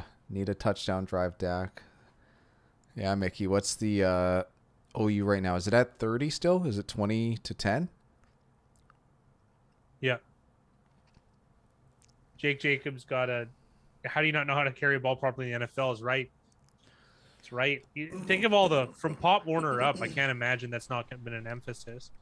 But I guess like some of those guys, there's like an ego barrier where like guys have been successful their whole lives. And then you realize so is everyone in the NFL and everyone's just as good an athlete as you, if not better. So that's also, Jake, when I'm looking at like the rare time of the year where I look at college running backs that are coming in, because I used to study it pretty closely. Like I just like running backs, so I would watch it. But like if guys would hold the ball in the wrong hand, like on runs and stuff, like it would just drive me. It would be like a negative in my head. I'm trying to think of like running backs who I've seen do that. I can't remember off the top of my head.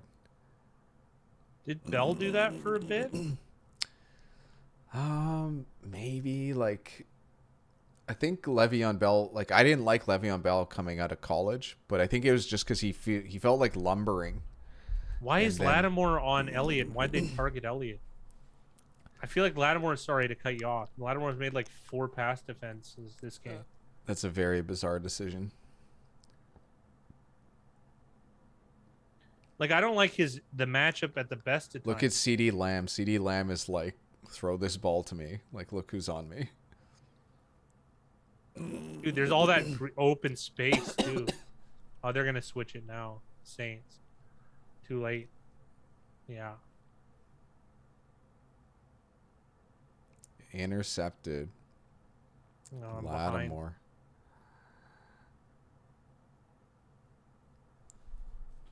Then you target that guy again, who's having a whale of a game. A whale of a game.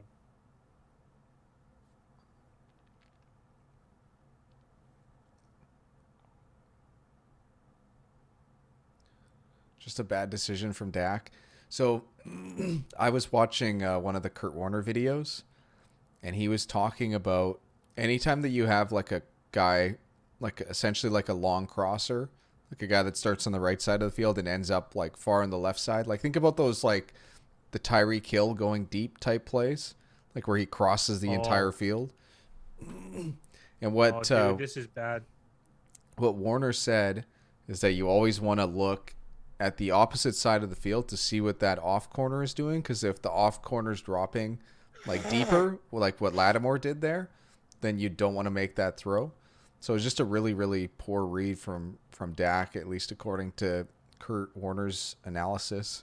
He got hit in the face though as he threw it. Well, that makes sense. That makes sense on why the throw was so inaccurate, but still, it wasn't a throw to be made. Like it was a bad read to start with, but I think he might have been trying to drop it over him. Yeah, it looked like he was challenging him with the throw, right? Like for Lamb to make the play, but if the defensive line is able to get there and affect the throw, then that's a win for the Saints. Yeah, absolutely. Mickey, what's your other play? Is Dallas. That play the really spread, hurt us. The Dallas spread.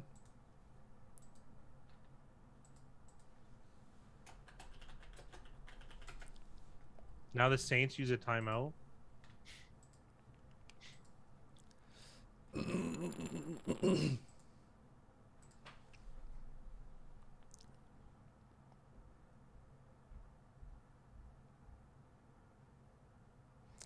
We need a Saints touchdown, and then we need a Dallas touchdown. And then everything's good. I don't want nothing.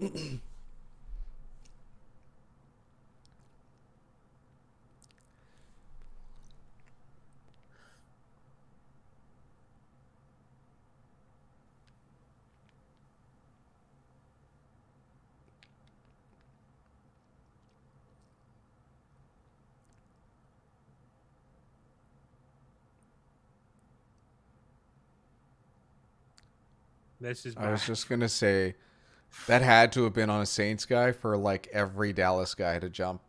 Yeah.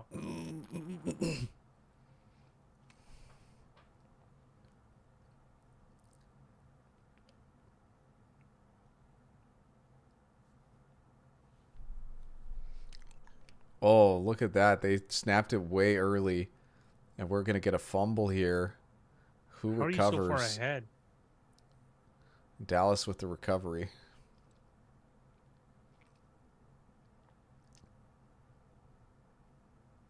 I think my computer is working too hard. I think that's definitely a possibility. DeMarcus Lawrence makes the play.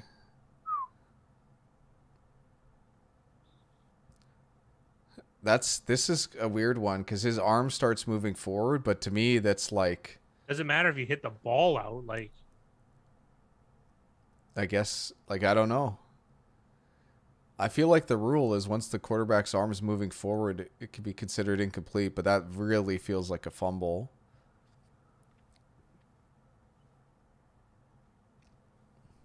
he hit the ball. He touched the ball first. I don't know how that works though, rule wise though. Yeah, like I'm confused as well. If you hit a ball out of a dude's hand, like incomplete pass. Is that what they called it? Yeah.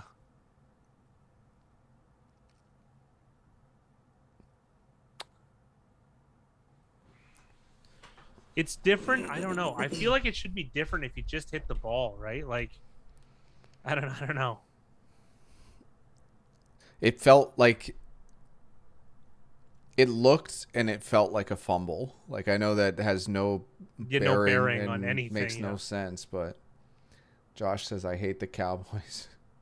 Getting a fumble is like impossible though. Like, it's Off the such a quarterback? hard anything. Like, it's a clean fumble. When does that ever happen, right? Well, if you're Like, every Darius time Leonard, it happens once a game. The guy's been incredible. Yeah, he's the only one. I feel like if you just hit the ball out of the guy's hand, like it's different if you hit the quarterback's hand and he's moving forward or arm. Yeah. Sure, I can get on board with that. Like that's incomplete, completely incomplete. But if you hit the ball, like I don't, I don't know. Like, should it be live? Here we go. We get the another big decision here from the Saints, who've been 0 for so far on their decisions in this game.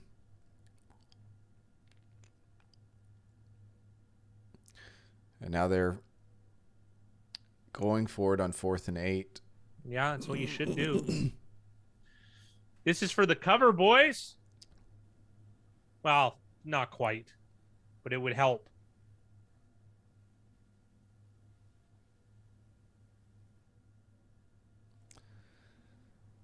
And the Saints get the completion. Leading receiver Deontay Harris. Look how small that guy is. Yikes. Man, and there was a linebacker in the middle of the field too that almost made the play. That was a really, really nice throw from Taysom Hill. Yeah.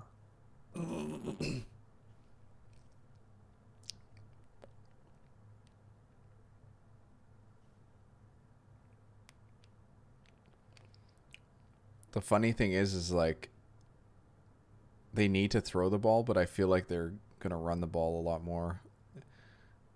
And the guy who wasn't able to make the play in the middle of the field manages to get an interception on the next play. It's Kazi. We call it Kazi's revenge. Yeah. The revenge of DeMontre. Well, he's obviously playing better just because. Oh, that was tipped too by Oh, for sure it's tip. Lewis, I believe. Jordan Lewis, the cornerback playing D end.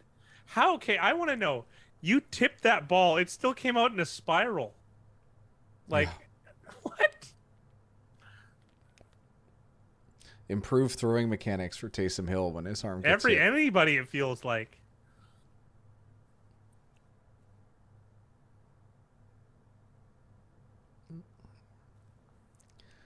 Well, we should get a heavy dose of run here, which means we're probably going to get play action from Dallas.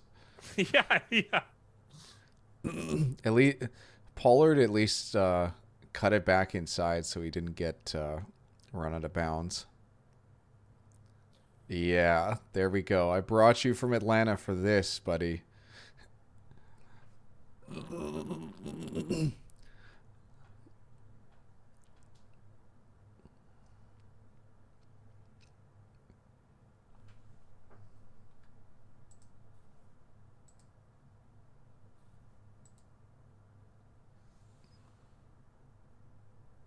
Felt like that was a 6-yard run, not a 5, but.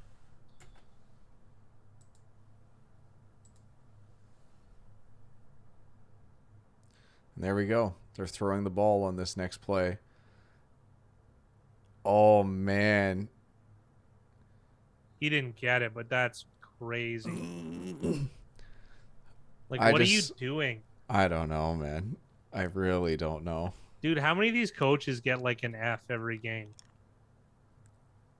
And they almost threw another pick to, who was it? Lattimore? No, it was Williams. What the fuck are they doing? Oh, excuse me. What WTF are they doing, Mickey? I guess it's done now. Mickey Hill is right. What are they doing? How much does someone actually want to win?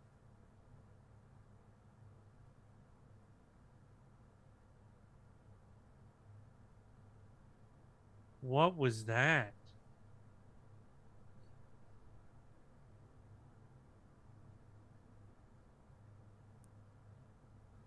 Like, what's the O coordinator doing? Kellen Moore? Like, come on, dude. Like, you're trying to win a game, not. And you get 5 yards on first down? Are you crazy? Has any team ever come back and beat a Dan Campbell or a Dan Quinn run team? I can't put my finger on it.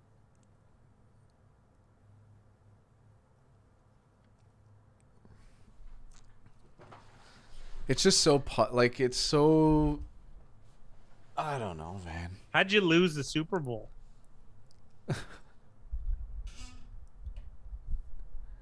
Yeah, like throw little hooks or slants, but deep outs. Josh Allen, I think so.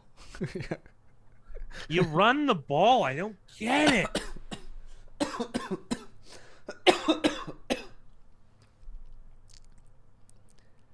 It just becomes a possession game. Like right now, we're at 5:20.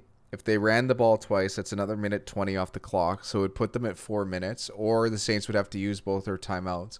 And they were sitting at 2nd and 5. So really, they need 2 plays to get 5 yards on the ground. What's the probability of them getting the first down? Like 70 by just pure running it? Yeah, it's you're guaranteed to keep the clock running. Like there's I don't know, your team is built like offensive line. You have one star I running mean, back and a running back that's playing very, very well.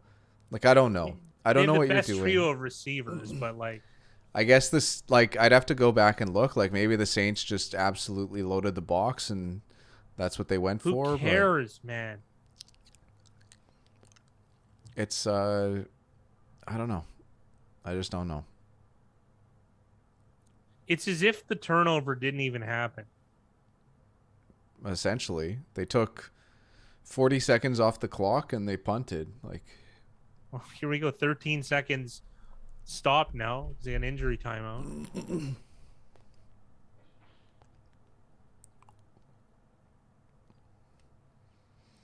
every Cowboys doctor always has to have some gallon type hat on. Of course you do.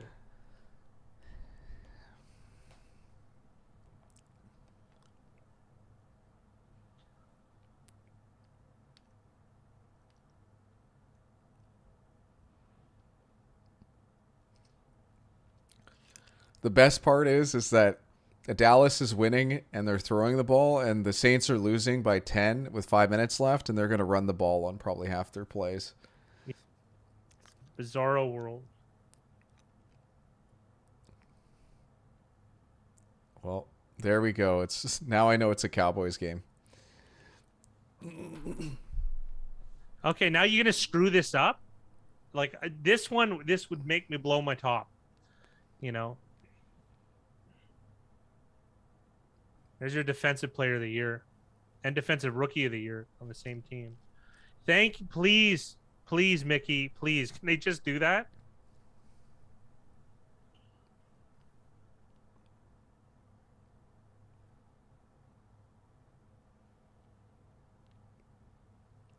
That was a pretty nice play from Diggs.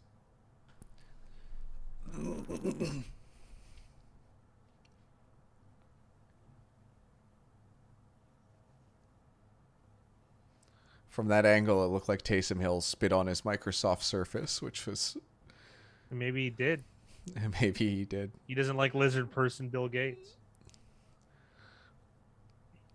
They faked a wide receiver screen, which just seems so unnecessary at this point of the game. I'm guessing the Saints used their second timeout. Yeah, there it goes. Yeah.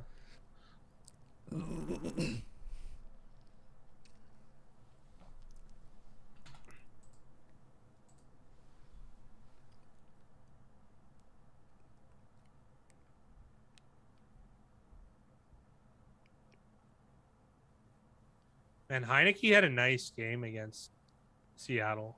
He didn't put up a lot of points, but it was good though. He's had a very, very respectable year. This doesn't look like a run.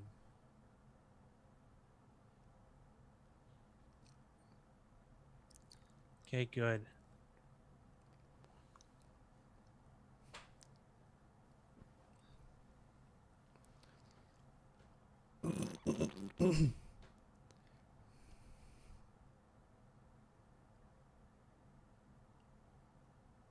Yeah, and of course they put Zeke in. Yeah, I know, Mickey. I was thinking the same thing, but I'm like, come on, just get us the first down, eh? The one thing I do feel like with Zeke, though, is that he's less likely to Ball fumble. security? Okay. Yeah. Yeah. But I know what you mean. Like, You kind of want to get the first down too. Like the amount you'd make up in likelihood to get the first down as opposed to fumbling with Pollard. they're I definitely think would be throwing the better. ball here, too. Oh yeah.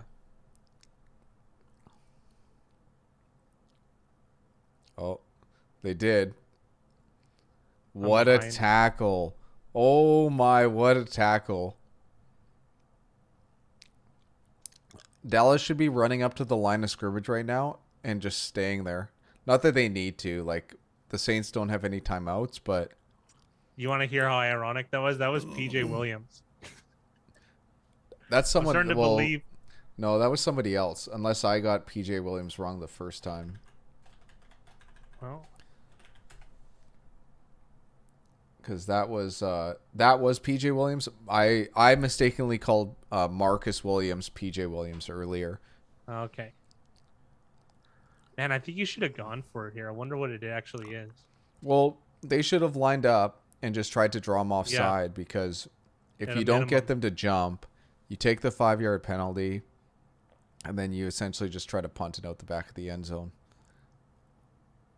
That was a good play call. I like It that was play okay, call. yeah. And like Lamb on like Lamb is the most agile player you have. So like turning the corner and making a move, that's pretty good. But that was a rowdy tackle from That was a PJ really Williams. good tackle. It's Not like to be mistaken with Marcus Williams, who I thought was PJ Williams. Marcus Williams was 43. The guy was absolutely terrible on that Tony Pollard touchdown. It should still favor the defense very heavily.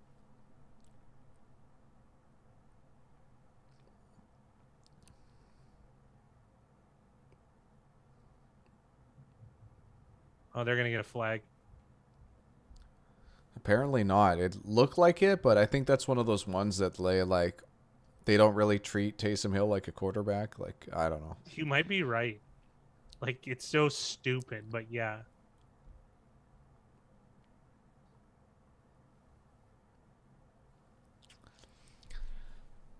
The Cowboys covering is quite in danger now with how this game's going, but Yeah. Taysom Hill is prone to turnovers, so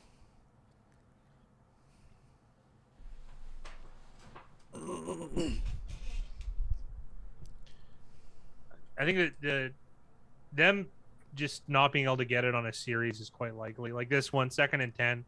Like, what are the chances they complete in the next 3 downs, 10 yards? 55%? Like, it's not that good.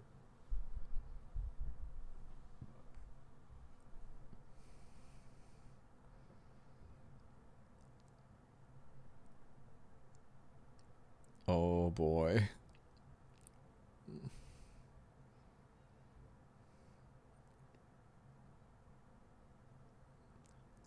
I don't know what the flag is, though. I'm not sure either, but that was Fat guy touchdown. oh, It's it's against the on the Saints. Saints. Oof, bye. Did Dylan start the The Saints defense or all these Saints players?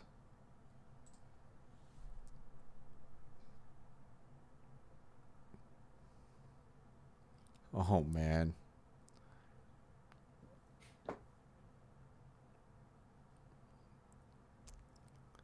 That looked a lot worse than it actually was. It's weird. Okay, because let's be honest here. That's a 91. That's a 310-pound man. Like, that wasn't slow. We can think it's slow on TV. That wasn't slow by any stretch of the imagination. Like if you were to look at that real time, you'd be like, holy smokes, that guy's relatively fast.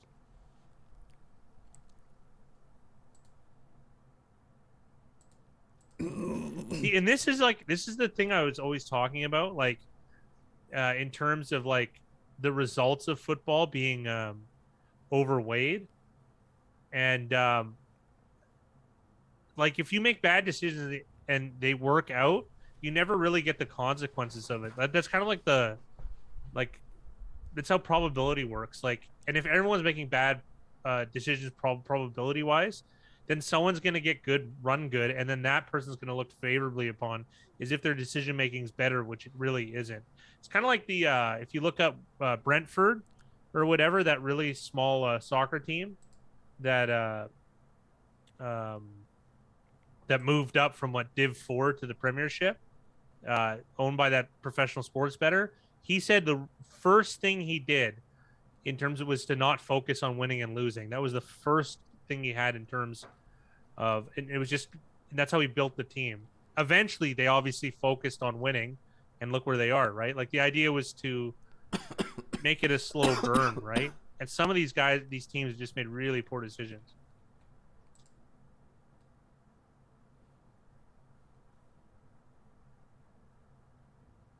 Good symmetry. Cowboys won Super Bowl 7, 27-10 in the Super Bowl. It's Super Bowl 12. My bad. I mistook an X for a V. Saints are like Santa, keep on giving. I didn't know they had the Superdome for that long. It must be in due for renovation. Like a big one. I'm sure they have recently, like, or at some point, but.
Who was injured on that? CJ Goodwin. Really, Mickey? Louisiana would imagine would be, or New Orleans would be a player destination, I would imagine. Oh, I thought that was an interception. Trayvon really wanted that one.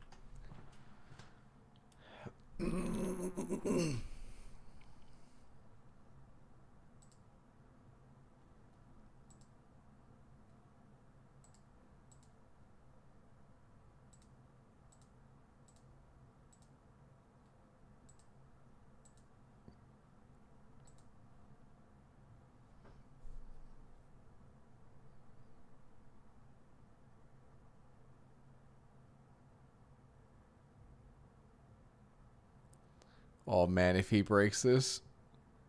Oh man. That puts Mickey on his over. Dude, the cover isn't guaranteed now.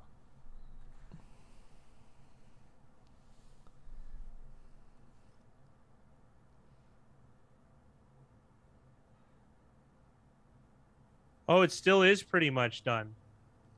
It's pretty much done. Like the they have to recover the there's an onside kick. Yeah. And then if Dallas gets one first down, the game's over. Yeah. Or even if they don't, it's pretty close. Oh,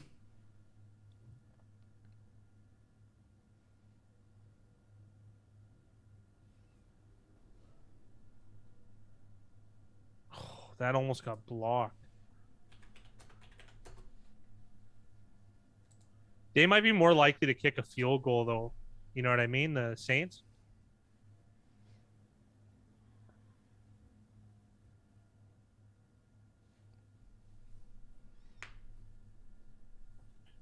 Well, we know this team in onside kicks. Okay, you have the best special teams coach in the league. Let's not get this wrong.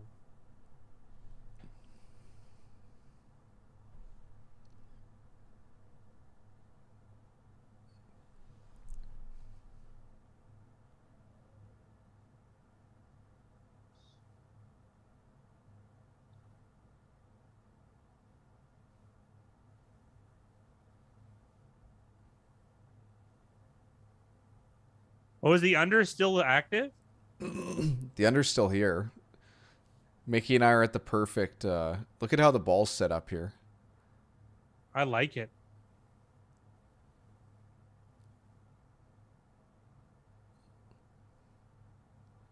The worst case for me is if Dallas gets stopped and then they decide to kick a long field goal, that would put it over the 45.5. Yeah. Ooh, that was a tricky one. Why that wasn't going 10 yards, I don't think. No, that was like 6-7 yards down the field and they jumped on it. So They jumped on it. That was dangerous. that was very dangerous. So Elliott's the best case scenario. Pollard could actually break one.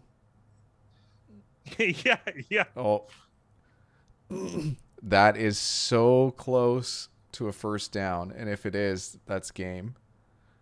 And if it isn't, now they're in field goal range. We are middling. They called it a first down, so that's game. This is it. Unless Dallas does something crazy. But they can kneel out the rest of this game. They're celebrating in the huddle. I think they know what's happened. I think they know. This is the most expensive franchise in the world. I hope they know when to take a knee. Well, I hope so too. It's just, you just never know.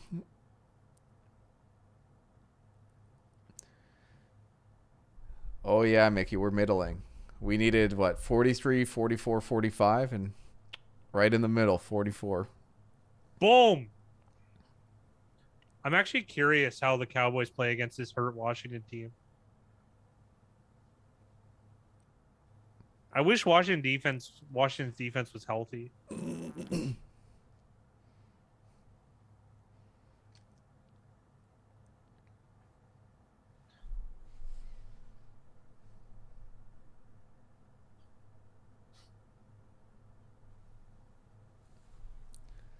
You might have to wait a year, Michigan. I hope not for your sake, Yeah. but And you can be happy without the Lions winning. you You need the don't Lions really to need win. to tie your happiness to a sports team, a franchise's success.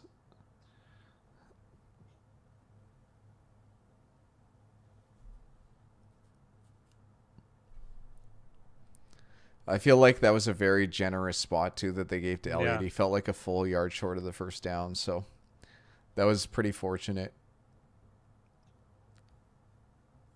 Because with how the Saints were playing defense, like it was like a boomer bust thing. Like I don't think they cared if they gave up a touchdown. Yeah.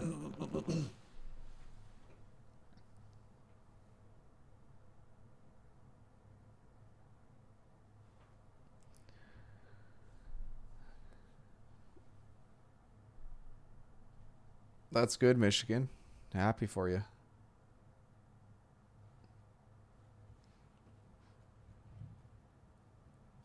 All right, Big Rye. Let's call it a wrap. All right, guys. Thanks for joining us. I'll put the number in to our sheet to make it official, but this one's in the books. Dallas wins on money line. Obviously, they also cover pretty much any spread, at least that I saw, and the under, the under hits just barely, even after it got steamed down. But that's pretty much it. Thanks for watching, guys. Thanks for joining us. Yeah, Mickey, I was the same. I was like, he looked like he was a full yard short, but they gave it to him. But that's it. The final kneel. That's game. They're shaking hands.